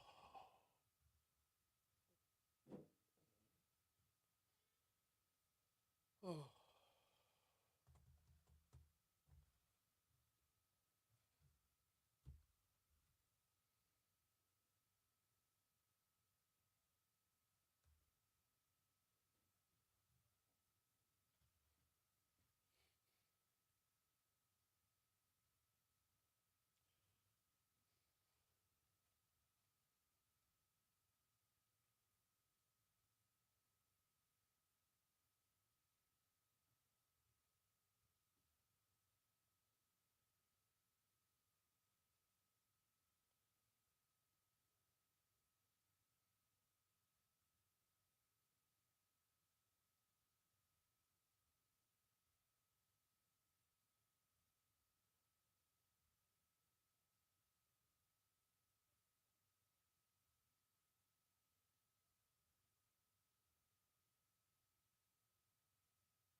Oh my God! Somebody survived that crash.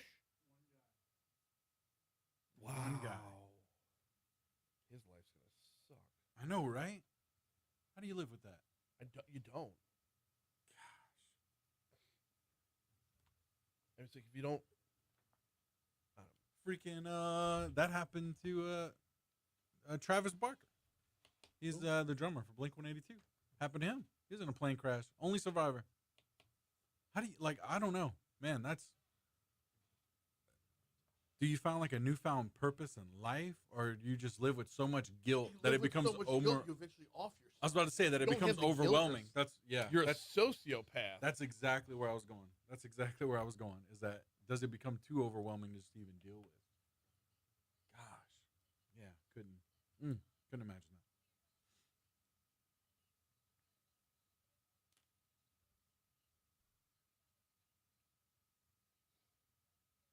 Oh, I thought you might like this. Maybe this is more your speed. I saw Spaceballs is getting a sequel in 2027. Yep. Yeah.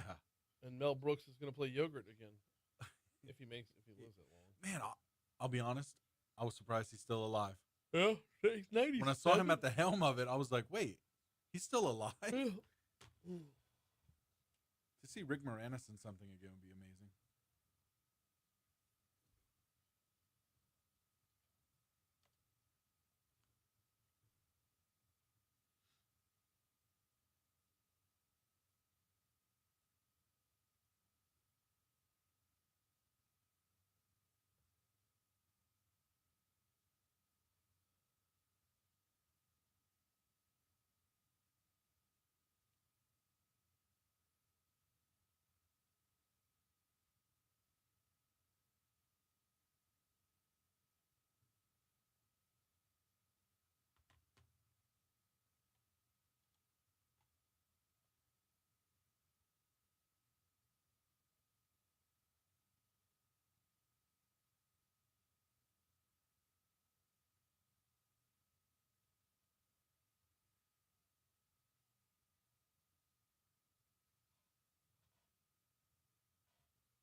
Bum, bum, bum, bum, bum.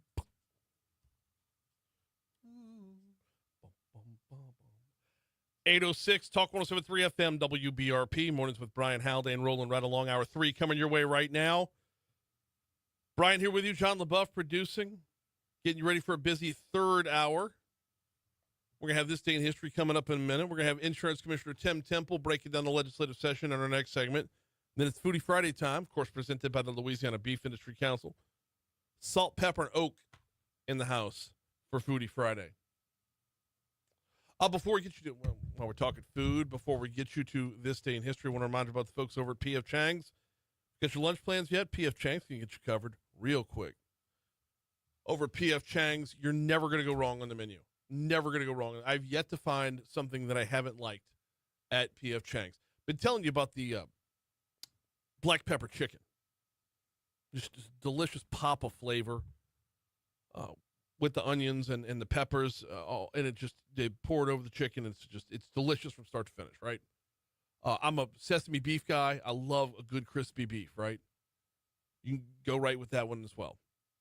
But if you want to step away from something to get a little more spice into it, how about the firecracker shrimp? Unbelievable. You got the shrimp, which is huge shrimp, by the way. You got the shrimp and the peppers on the plate, throwing some vegetables on top of that. And oh, by the way, when you're eating at P.F. Chang's, it's not that weighty, greasy Chinese takeout that you're used to. No, it's lighter, it's fresher. Fresher ingredients, better ingredients. It's not going to weigh you down and knock out your afternoon. No matter where you go, you can't go wrong if you're going to P.F. Chang's because, hey, look, lettuce chicken wraps. I mean, it's light, it's healthy. Get you in, get you out. Get your lunch knocked out. They got lunch specials starting at $13.99. Dinner specials starting at $16.99. You know where to find them. They're in Town Center off Corporate Boulevard. Look for the giant golden horse. Time for This Day in History.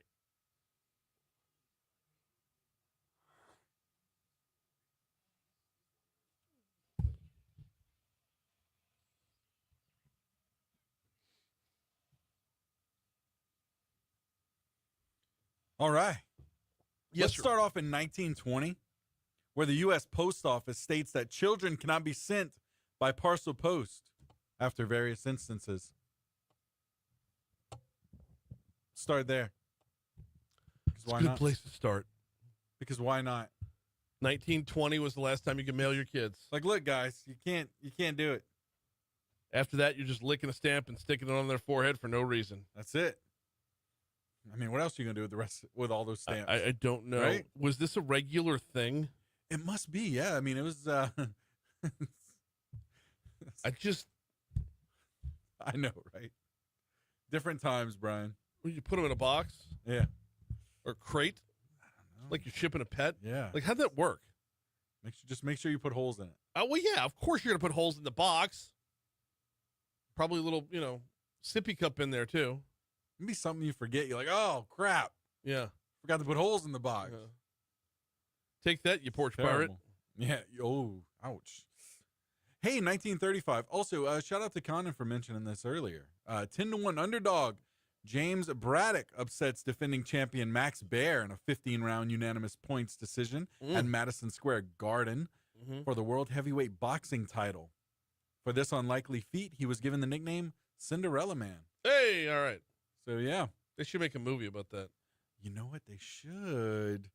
1977, convicted Martin Luther King assassin James Earl Ray is recaptured. I mentioned the other day he escaped. And, Yeah. Hey, rewind the clock back by 10 years from there. Okay. Or 1967, I should say. Thurgood Marshall was nominated as Justice to the U.S. Supreme Court by Lyndon B. Johnson, becoming the Supreme Court's first African-American member. Yeah, that's good stuff. 2002, the United States of America withdraws from the Anti-Ballistic Missile Treaty. 2000 what? Today? 2. Okay. Yep. Let's see. 2017, U.S. Attorney General Jeff Sessions testifies before Senate Intelligence Committee. He denies secretly meeting with Russians. This is really fascinating. This day in 2005? 17. No, this day in 2005, after a 14-week trial that became an absolute media circus, Michael Jackson was acquitted. Oh. Yeah, how about that? Yikes. Yeah. Did he do it? Did he not? Well, what you got next? Let's see. This is really fascinating. 2022, a Google engineer claims one of its AI systems, Lambda, might have a sentient mind, causing the company to place him on leave. Like, okay, you're a little too far there, buddy. You just gotta go home, Larry. This day in 2013, over in Geismar, bringing it back home, huh? Oh, yeah. The Williams Olefins plant exploded. The Williams Olefins plant explosion occurred on June 13th, 2013, at a petrochemical plant in Geismar. The explosion was triggered by the catastrophic failure of a heat exchanger. 2 workers were killed. 114 people were injured. Wow. Yeah. What year was that? 2013. Wow. Yeah. Dang. Moving on to birthdays here. Top of this, Tim Allen today. Oh. Yeah. Hey, this is really cool. Kat Dennings, who they share a birthday. This is really fascinating. They're on the show together. Shifting Gears just came out. Yeah, really fascinating. Share a birthday. Okay. Actor Chris Evans as well today. Let's see who else. I don't know. Do you care if the Olsen twins were born today? They were born today. Yeah, a little bit. Old Steve-O was born today as well. Olsen twins were a big enough age in the 90s. Yeah. Anybody else on your end? Not really. William Butler Yates. He's sorry, let me scroll back up here. An Irish author and poet. He was born on this day in 1865. Okay, yeah. Everybody else I got is a death. Rivers Cuomo too. Cool. Weezer. All right, yeah. Starting with deaths, Jimmy Dean. Like the sausages? Let me see. Yep. Actually, yes. Okay. Yep. Benny Awesome. So he was an Goodman. actor before that? Yeah, I got that one as well. Tim Russert. Yep. St. Anthony of Padua.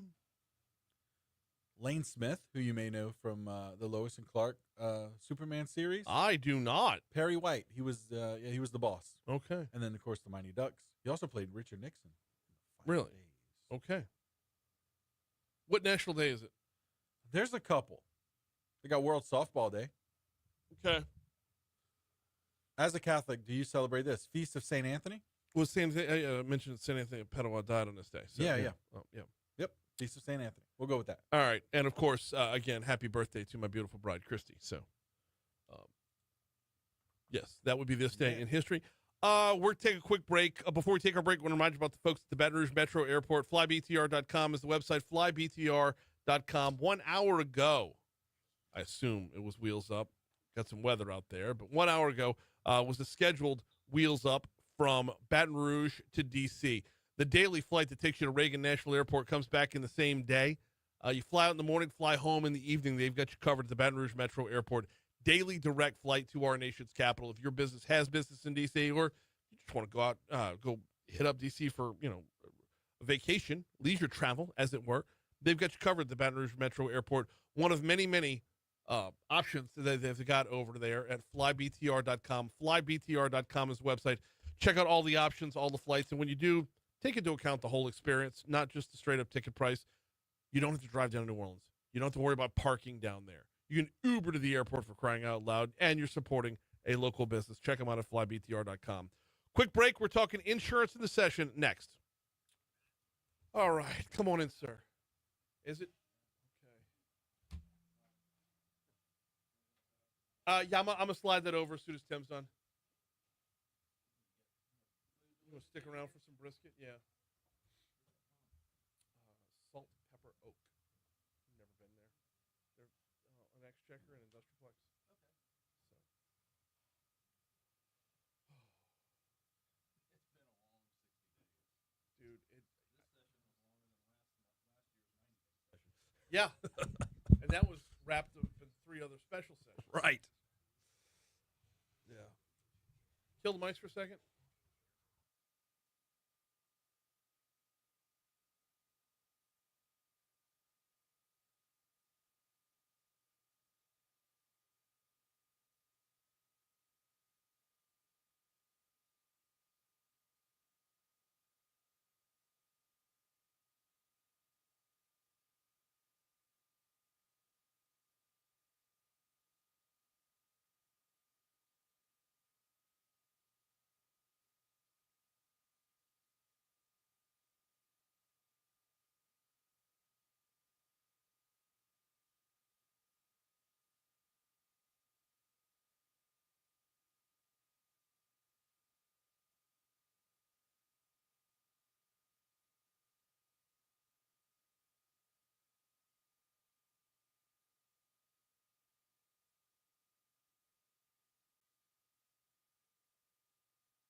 .817 Talk 107.3 FM, WBRP, mornings with Brian Haldane, rolling right along. So the session's over with. Just a super quick 60 days. Fiscal session, so not a whole lot else going on, except that, no, the polar opposite, a grueling 60 days. And a focus on insurance that, if I'm being honest, I got to give kudos to the legislature. They stuck to their guns. They did not get distracted, and a lot got done. Joining us now to talk about this is our insurance commissioner, Tim Temple. Welcome back, sir. How are you?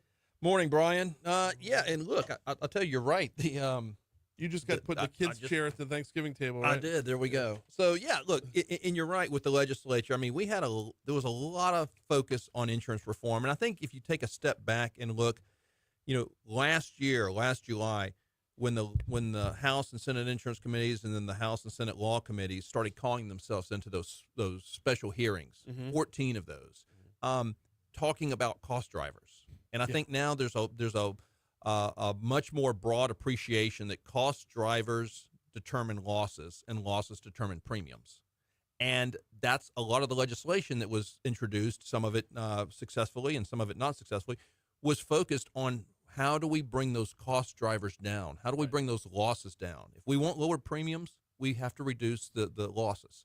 And I'm not talking about the ones that, you've been in an accident. It's a legitimate claim. It's legitimate bodily injury stuff. We're talking about the excessive. The numbers, the stats that we've talked about on your radio program.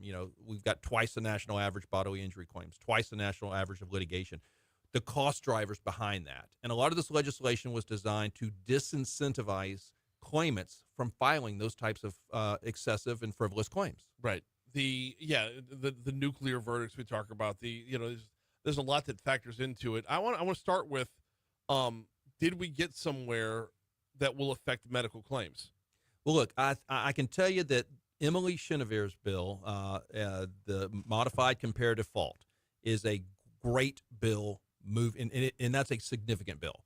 And effectively, if you're more than 51% at fault for causing the accident, then you can't recover damages. Right. That is a huge to disincentivize people from filing those type of claims, because before that you could be 80-90% at fault, right, and still litigate, which is amazing to me. Do we have numbers on, and I know the session just ended, so there's no way your staff could have gotten all this already, but numbers on how many cases that, like, over the last 5 years, this number of people were 75% at fault and they still sued?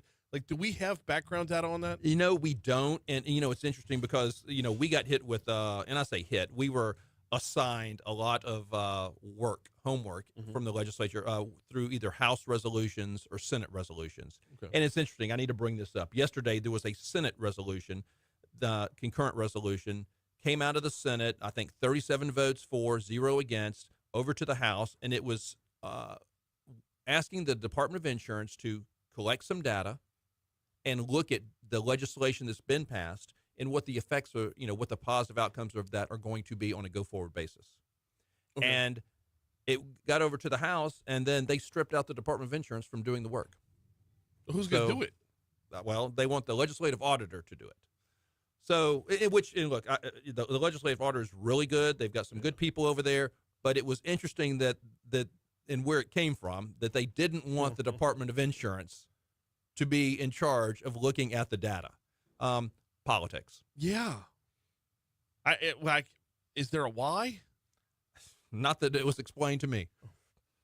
We got Tim Temple in the house. We're talking about the insurance bills that made their way, and resolutions for that matter, making their way through the state capitol over the course of the 60-day session. Modified comparative fault was a big one. Mike Bellarine tackling on the Housley presumption was a big one as well.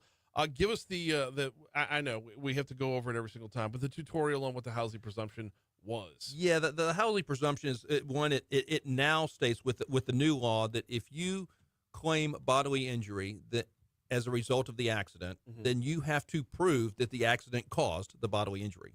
Before, it was presumed that whatever injury that you have was a result of the auto accident. Now you have to prove. So I think that led to a lot of abuse of the system. And that, again, that's another one to disincentivize people from filing those types of claims. There was a no pay, no play bill that was passed by Representative DeWitt. And then there was a medical transparency bill by Senator Mike Reese from Leesville. Okay, so the medical transparency bill, as I understand it, it started off strong and then got watered down a little bit. Did it come out the other side in a form that will still be able to help? It came out in a form that has the potential to help. Okay. It will address the bills versus paid issue for people that use healthcare insurance. Yes. It will not address the issue for private pay. Okay. So if you hire an attorney and your attorney says, I will take care of your medical bills, it doesn't address that issue. Okay. How often is that scenario? Often. Okay. Yeah. And I've heard a lot of stats. I don't know. I haven't seen the data to support that yet. And that's one of the things that we're trying to work with the insurance industry. Of course, they don't collect that data either. They don't know, there's not a box that they check on that. So we're trying to work with them to get some type of idea, but we're told that it's a big percentage of the claims out there. Let's go back to the top of the page real quick before we move forward. and when you spelled out when the first thing you said, spelling out what determines premiums. Yep. When we look at legislation like this, does it have to take hold in the real world before it can affect premiums, or can they make projections based off of the work that's been done? Like, do we have to see how many claims are, have that difference between what's billed and what's paid? Or is it just the fact that legislation has been passed and we can take previous numbers to say, for the insurance companies to say, okay, y'all are acting in good faith with us, we're going to do the same and drop our rates down? Well, Brian, I think there's and look, that question gets asked and debated a lot during these committee hearings because there's a lot of legislators that always ask for, well, where's the guarantee, where's the mandate rate decrease? I would argue that if we brought a comprehensive package of bills and all of those got passed, I think we would have a very strong position to take to the industry and say we've done everything. Now give us a little bit of credit, bet on the outcome, if you will. Right. But when you do it piecemeal, like we have, yeah, then I think there's going to be more hesitancy because, especially when you're talking about legal reform, because some of these things have to be worked out through, they have to be challenged. They have to go through the court system. Mm-hmm. Did it work as intended? Are there workarounds, loopholes? There's a lot of things like that the industry is going to just take a wait and see stance. And again, when you start to see the impact on lower claims cost, then the premiums follow that. So it's a bit of a mixed bag there, if you will. But look, part of what my job is to communicate to the industry. We have passed some reform, educate them on what that reform is, and then see how much buy-in we can get. And when I say buy-in, meaning companies that say, okay, we may be willing to give you a little hedge on that. Right. The states that have passed substantial reform, again, they don't mandate, Georgia just passed some legal reform there. They didn't mandate discounts. Their insurance commissioner, who I know, and we've talked, and, he's working with the industry and saying, okay, guys, this is what we passed. This is what we expect. Right. But again, it's private industry. Right. Yeah. Yes. And ultimately they determine what they're willing to play at, which is why we have to make our environment as attractive as possible. Right. So that brings us around to a bill that got passed that I don't think is going to contribute to the overall movement towards rolling down or dialing down insurance premiums. And that's, I want to say it was 148. It eventually became House Bill 148 by Representative Wiley. It's now Act 11 because it has been signed into law by the governor. And it was a bad bill that got worse. And it started off under the false narrative that the reason your rates are high is because the Department of Insurance doesn't have the ability to deny excessive rates. And we do and have using actuarial justification, which is what was in the language. Math. This bill wants to ignore math. It takes out the actuarial justification, inserts subjective terminology, and also says that the commissioner today, it's now may consider actuarial standards. It's a very subjective term, but not only on rate setting, but it also now includes confidentiality provisions and a clawback provision. So a commissioner of insurance may go back and say, last year or 5 years ago or 20 years ago, I feel that you made too much money, using very subjective decision-making, and you have to give money back. Now, someone came to me yesterday and said, well, does that work both ways? Meaning, if could you say that a company didn't charge enough, and can you go after ratepayers?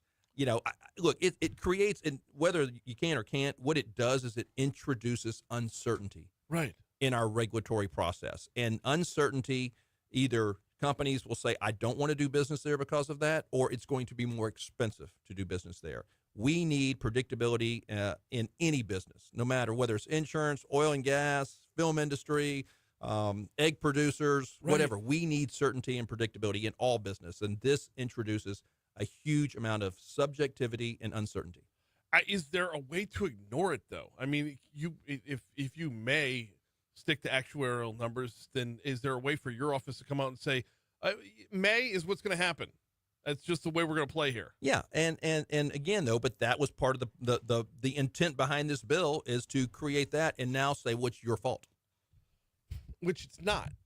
There's no business this on is the politics, planet. Though, and that was the intent behind the bill. I mean, I guess the only one where I could see even close to a comp here would be the Public Service Commission, and even that it's a different ball game. And it's and that is but this is again, we had predictability, we had certainty, it worked. Mm-hmm. People just didn't like the way it worked. Yeah. And they wanted to change it, and it is. And look, we'll live with it. We'll work through the process, and I'll continue to work with all the stakeholders to promote the state and assure them that they're going to be treated fairly in the state of Louisiana, and we'll see what happens.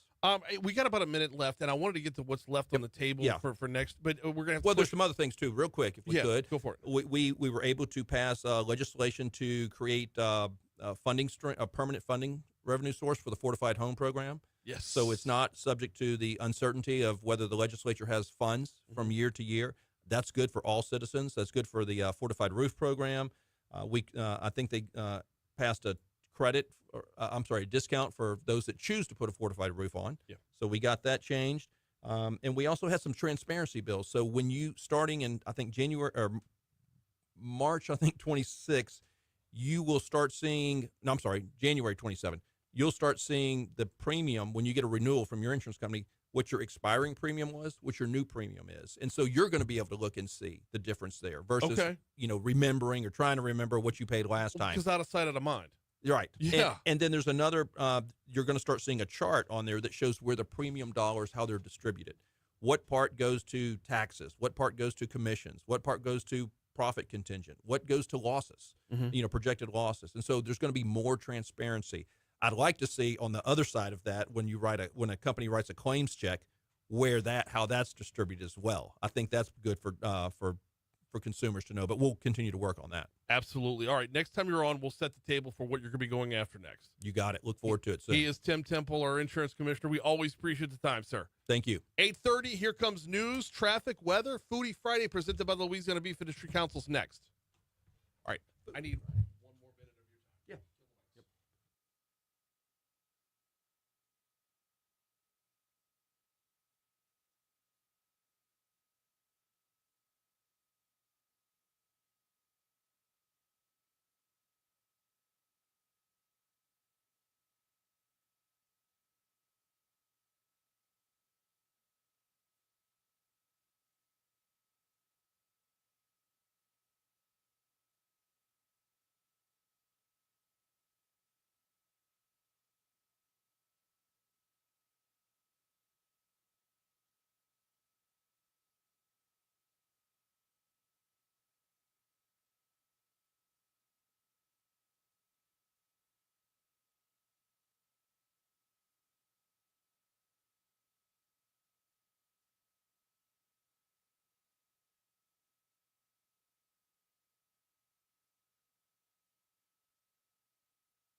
Orleans. He ran through Yeah. Baton Rouge, but it's his thing. He's been all over my TikTok. I'm like, dude, But it's great views.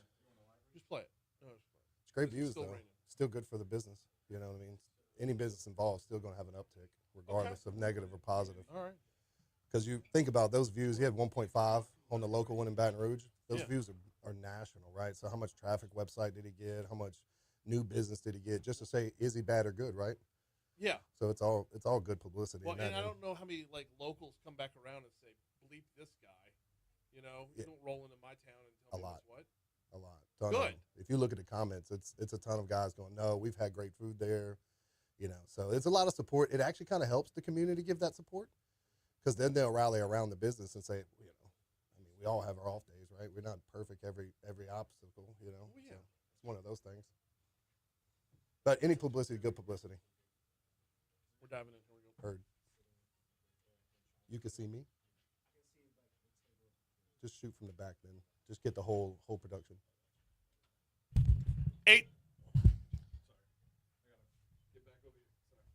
838 Talk 107.3 FM. Mornings with Brian Haldane, rolling right along. You know how we do. Teaming up with the Louisiana Beef Industry Council every week, we bring you Foodie Friday.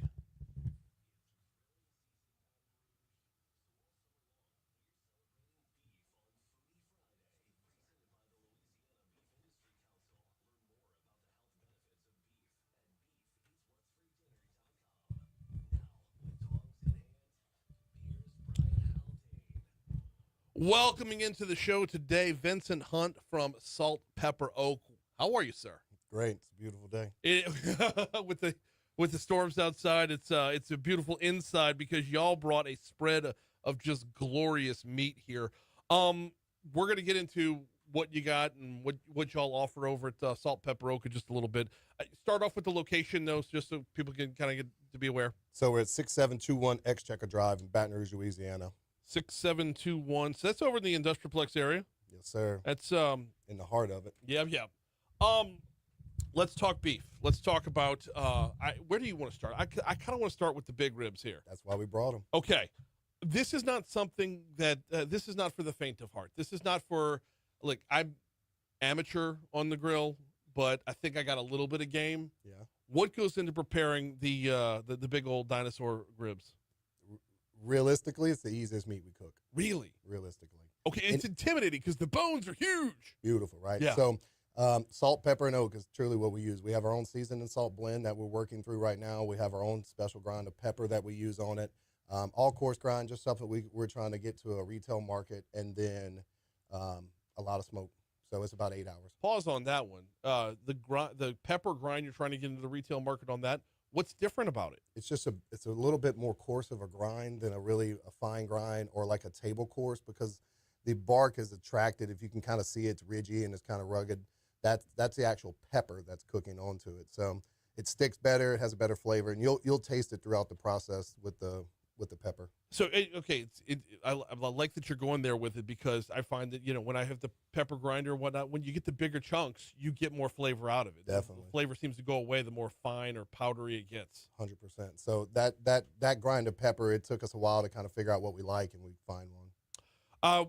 The prep time, cook time, run it down for me on the big ribs. So big ribs, you're really going to just pop them out of the package, spritz them a little bit of water so you want your seasoning to stick. We have a technique. We always go pepper first, then salt. Never try to do salt because the pepper won't stick, right? You fill the jug with a big ball, right?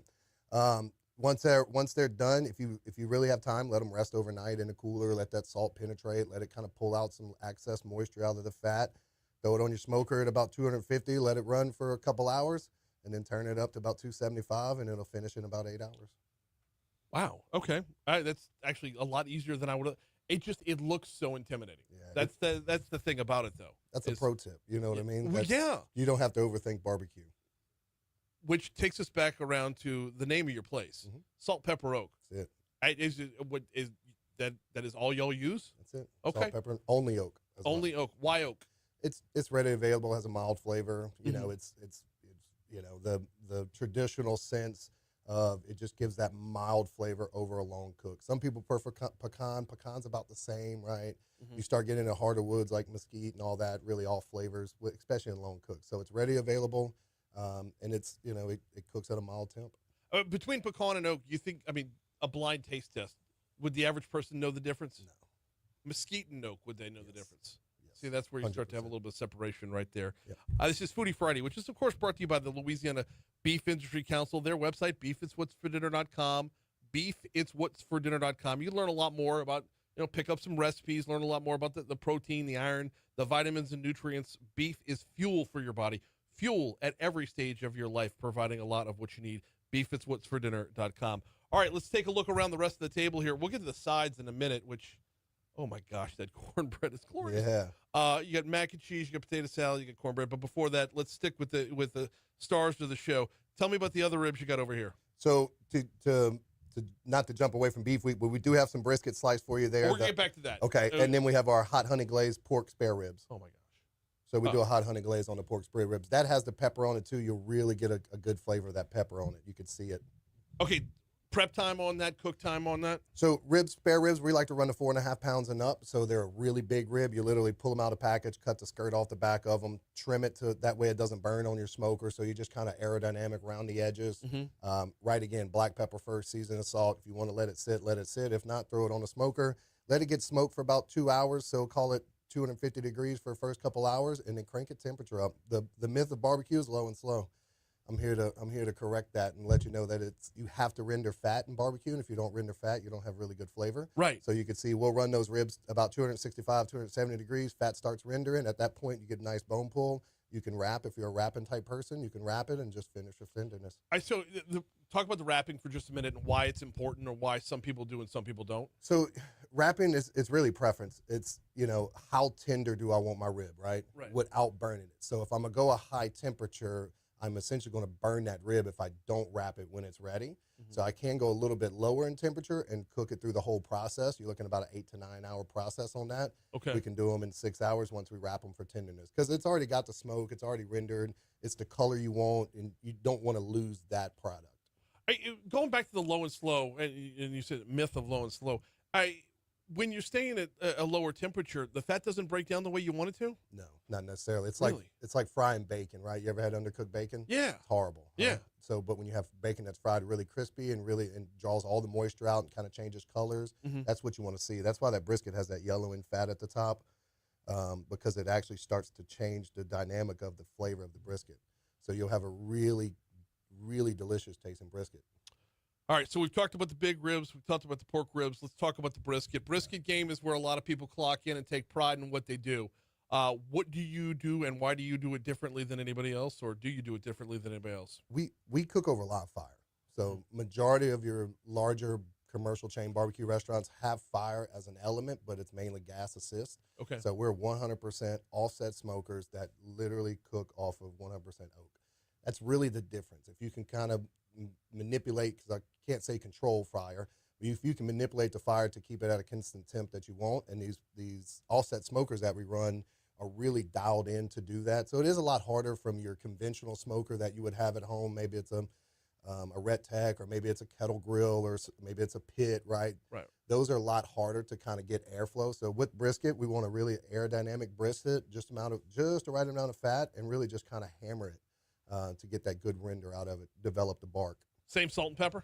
Seasoned salt and black pepper, everything. The cook time on the brisket, give us that as well. When I first started, or now? I do both. First started, 15 hours, 16 hours. Yeah. I'd get there at 5 in the morning. I'd leave at 10 at night. And I was whooped, if that makes sense. It does. But I went after about, 1,000 briskets. I got it down to 9 hours, and they're wonderful. So it's a more efficient brisket cook now. So when you drop from 15 down to 9, I mean, that's difference of half a workday right there. You don't lose anything flavor-wise, juiciness, anything like that. It's probably the best brisket we've cooked yet. Okay. Truly. Okay. From those. But yeah, so I mean, no, you don't think about it. You're searing a piece of meat that's 10 pounds all the way around, right? You're searing it, so now you're cooking the internal side of it. There's some methods we use. We use a full boat method, so we wrap it halfway through the process. Yeah. Not the Texas Crunch. We only go halfway up.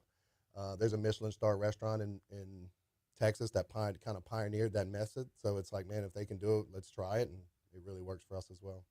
We're talking with Vincent Hunt from Salt Pepper Oak. Got his cohort Steele Jones in the house as well. This is like torturous. So I try not to eat on the air. We're going to eat on Facebook Live when we go to break, but the smell is just so amazing across the board. We'll get to your sides in just a second, but I want to talk about your history a little bit, your bio here. What got you into this in the first place? So I've been in the restaurant industry for the last 20 plus years. So the knowledge of how to do a restaurant is something I didn't want to lose over time. So you run enough corporate restaurants, and you kind of pick up this knowledge, and it's like, hey, what can I do that can allow me to be the entrepreneur, right? What restaurant would I want to open? Right. And we started looking at a concept like this in about 2016, and it was a 4 or 5 year development process of me just, going to the depths of YouTube, reading as many books, because I never barbecued. I wasn't a barbecue guy. I'm not a competition barbecue guy. I'm a restaurant entrepreneur in that regard. So I've always done the restaurant side, the operational side. Okay. So I was like, what right now in this style of barbecue, live fire barbecue, is trending? Right? Okay. You have 3 Michelin star restaurants that are barbecue restaurants now, this same style. So if it's a trend right now, how can I get in it and how can I learn it? So I literally opened up a restaurant in Mississippi in 2023. I went in the woods and learned how to barbecue. Okay. Spent 2 years out there just hustling weekends. Went to Mississippi. Went to Mississippi. A lot of folks would say they go to Texas. You went east. Yeah, I went east. So originally I'm from there. My wife is from Baton Rouge. I moved here in 2007, so Baton Rouge is kind of that second home for me now. But Mississippi, I have a brother that actually builds our smokers. So he built 2 smokers, and him and I went to work and started cooking barbecue 1 day a week to see what it was like, see if we can actually do it. Is this a model that we could bring to Baton Rouge? If I did it at Baton Rouge 2 years ago, we would have failed quickly because I didn't cook a good brisket. You know what I mean? So it takes time, it takes patience, and it takes passion. So I'd say it's interesting that your passion started on the restaurant end and has evolved towards the smoke end, as opposed to the other way around, where it would start with the tinkering around and then moving it towards the business level. We've got 1 minute before we're going to break. Tell me about your sides here. So we're a chef-driven concept. Everything we make is in-house. So that is a smoked Gouda grit with roasted serranos. Gouda is at the local source grit out of Baton Rouge, or 6 cheese mac and cheese there. That's a roasted corn and jalapeno sweet and spicy cornbread with a hot honey butter on top. The mac and cheese, a lot of people take pride in their mac and cheese. A lot of people put a lot of effort into the mac and cheese. What goes into yours? So ours is 6 different cheeses. So it's pretty much heavy cream, cheddar. There's a high-end Land O'Lakes cheddar in it, and then there's mozzarella, pepper jack, quesadilla cheese, Parmesan. So there's 6 different cheeses. Did I get them all still? No, probably not. Somebody's going to correct me later. But so 6 different cheeses. We literally melt it. It's actual doubles as our queso. So if you come in and get a nacho, our mac and cheese sauce is the queso sauce as well. So it is, as long as it's mac, and that's our terminology. So if you ever come into our platforms and say, hey, how's the mac today? That mac better be macking. You know what I mean? All right, this is gluttonous. I can't wait any longer. Fortunately, we've got Your Money Now coming up on air. We're in studio for Foodie Friday. Salt Pepper Oak is with us, presented by the Louisiana Beef Industry Council. We'll be back next. All right. You got to try the beef rib is where you should start. Just pull a piece. It'll come right off. Oh, shit, the whole thing came off. No, it's tender.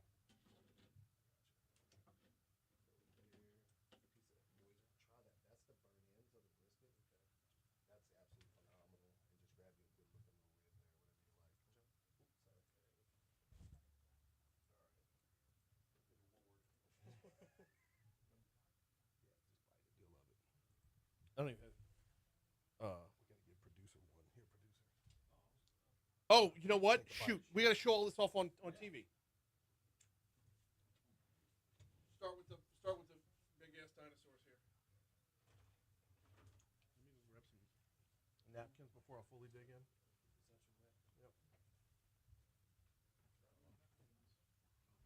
I don't even know if they can understand the size of this.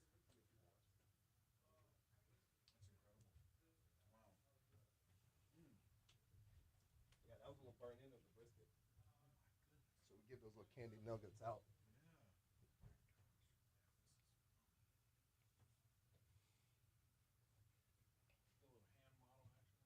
Yep. We sell those cutting boards too. Oh, really? Yeah. Y'all do? Cutting boards for sale as well. How many do you have on Facebook Live right now? 10. Nice. What? You ever do multiple platforms? Oh, yeah. Well, we're on YouTube as well. So we're working to get all of ours on multiple. Yeah, we're on YouTube as well. Same time on YouTube. What are you running through, an encoder or StreamYard? I bought a YOLO Box Ultra. Yeah, grab the YOLO Box Ultra. Will go 8 different cameras through it.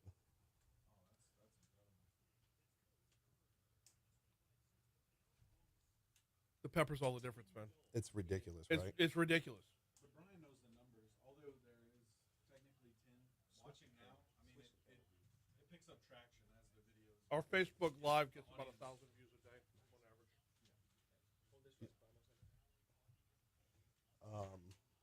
Okay. I've just had the brisket. I haven't had anything else yet. The way the pepper hangs around, Yeah. it hits you in front and it stays with you the whole way through. Yeah. And it's that perfect pop of black pepper. Yeah. Are there other peppers in with the black pepper? Good Lord. It's the smoke is just enough. It's not overpowering. You're not like You're not going to get almost belchy in some regards, right? After. Right. I'll tell you what that is, though, but people don't know that.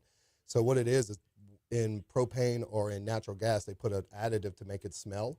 So that actually clogs up in a jet of the barbecue grill. Think about as that builds up, it's actually burning that off of it. So you're actually getting that in some regards is what makes you feel that way when you're done eating. So it's typically comes from non-clean jets in barbecue pits because they're gas assist. that can't be good for you. I mean, none of it is at the end of the day, right? But yes, I would agree.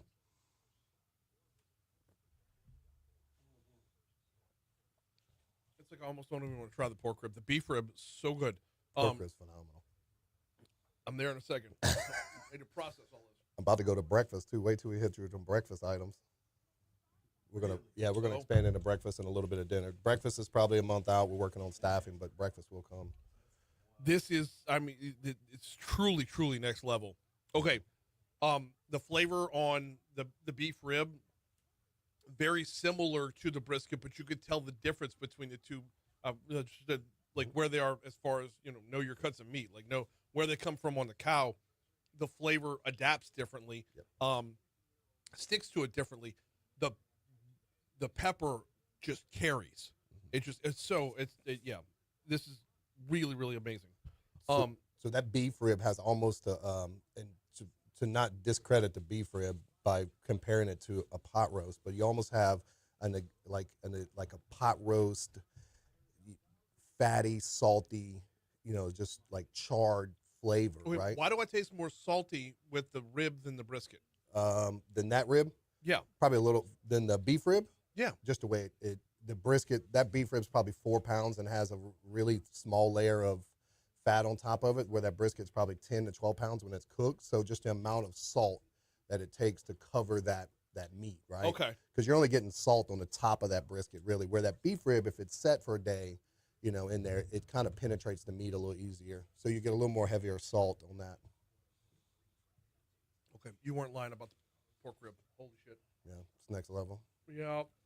Yeah. I'll put that the against way that anybody. the sweetness of the honey just The pepper, the fat rendered, you can kind of get that depth of flavor in the all of fat. it. Yeah, pork ribs are phenomenal, and they're cooked great too. So the team does a great job. Pork rib is what I'm best at. Ooh. That's and I mean, I'm nowhere near this, but like pork rib's what I'm best at. Get it falling off the bone, but you've added that sweet quality to it. Yeah, most pork ribs are probably the most debated meat because you and I can cook a pork rib 4 or 5 hours on any grill that we got, and I'm gonna dial it in exactly how I like it, right? Right. So, and that's the conversation that we have. It's like, hey man, my pork ribs are great.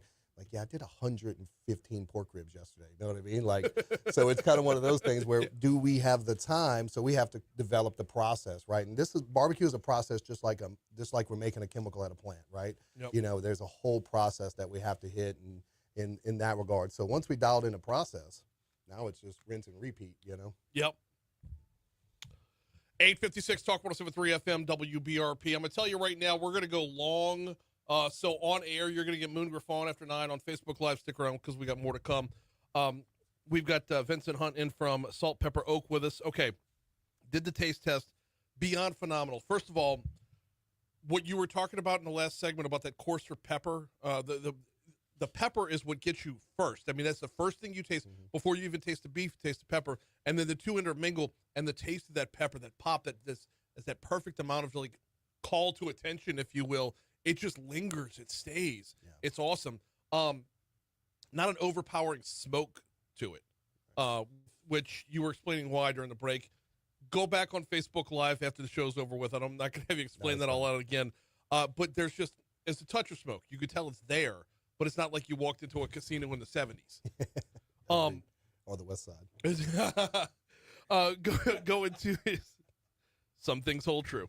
From the brisket, I moved over to the beef rib, which I'm sold now, man. This, you've taken down the intimidation factor for me. I think I'm going to have to try this in the backyard for sure. Now, the comparison of flavor between the brisket and the beef rib, they're seasoned the same way. They're prepared relatively close to the same way, but I feel like the salt pops out a little bit more and brings out a little more of the beef flavor on the rib. There's a difference there. Yeah, the penetration of the salt on the beef rib is going to be a lot more because it's a lot smaller amount of meat, so the same coverage area of salt. Where that brisket, you got to really penetrate, 2 or 3 inches into the meat to continue the salt level. So you really, every bite, you get a good bit of salt or our seasoning salt blend, and it's a blend of different seasonings: celery salt, a little bit of coriander. So it's just a different blend, but it's to the point where you actually enjoy the saltiness of it because it pairs well with the fat, and then the pepper just like mellows it out. And then, and we got about a minute and a half to go on the air. I got to touch on the pork ribs as well. That honey glaze that you have on top of it, when you add that sweetness to the equation, you get all the same flavors of the salt and pepper and whatnot. But when you add that sweetness to the equation, it changes the texture. It changes the way it hits your palate. It's an explosion all at once. There's nothing that hits you first or later. It's an explosion all at once. It's phenomenal. I couldn't say it better. All right, delicious. Understood, 100%. Like that rendered fat and that stickiness comes to it. It's sticky almost, right? Yeah.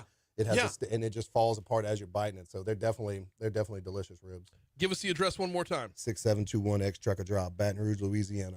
6721X Checker Drive. That's over in the Industrialplex area, not far from Vex European, another great partner here on Talk 107.3 FM. Vinny. Yeah, you know Vinny. I do. He's the man. Well, you're the man now, though. This is phenomenal. Thank you. Thank you so much for coming in today. Stick around on Facebook Live. We're going to keep going for a little bit after this. This, of course, has been Foodie Friday, presented by the Louisiana Beef Industry Council. BeefIt'sWhat'sForDinner.com is the website. BeefIt'sWhat'sForDinner.com. Get all your recipes. Learn about all the proteins and nutritional value of beef at BeefIt'sWhat'sForDinner.com. We will be back at it. Oh, nope. Dixon McMakin and Emily Chenevere filling in for me Monday. Y'all have a great weekend. On air, Moon Griffon's next. Facebook Live, YouTube Live. Stick around because we're going to continue. All right. Facebook Live. I wanted to taste in on the mac and cheese and the grits, as it were.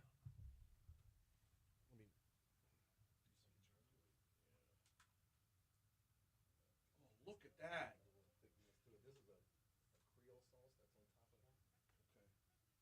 Derek, can you grab me a fork right on the thing there?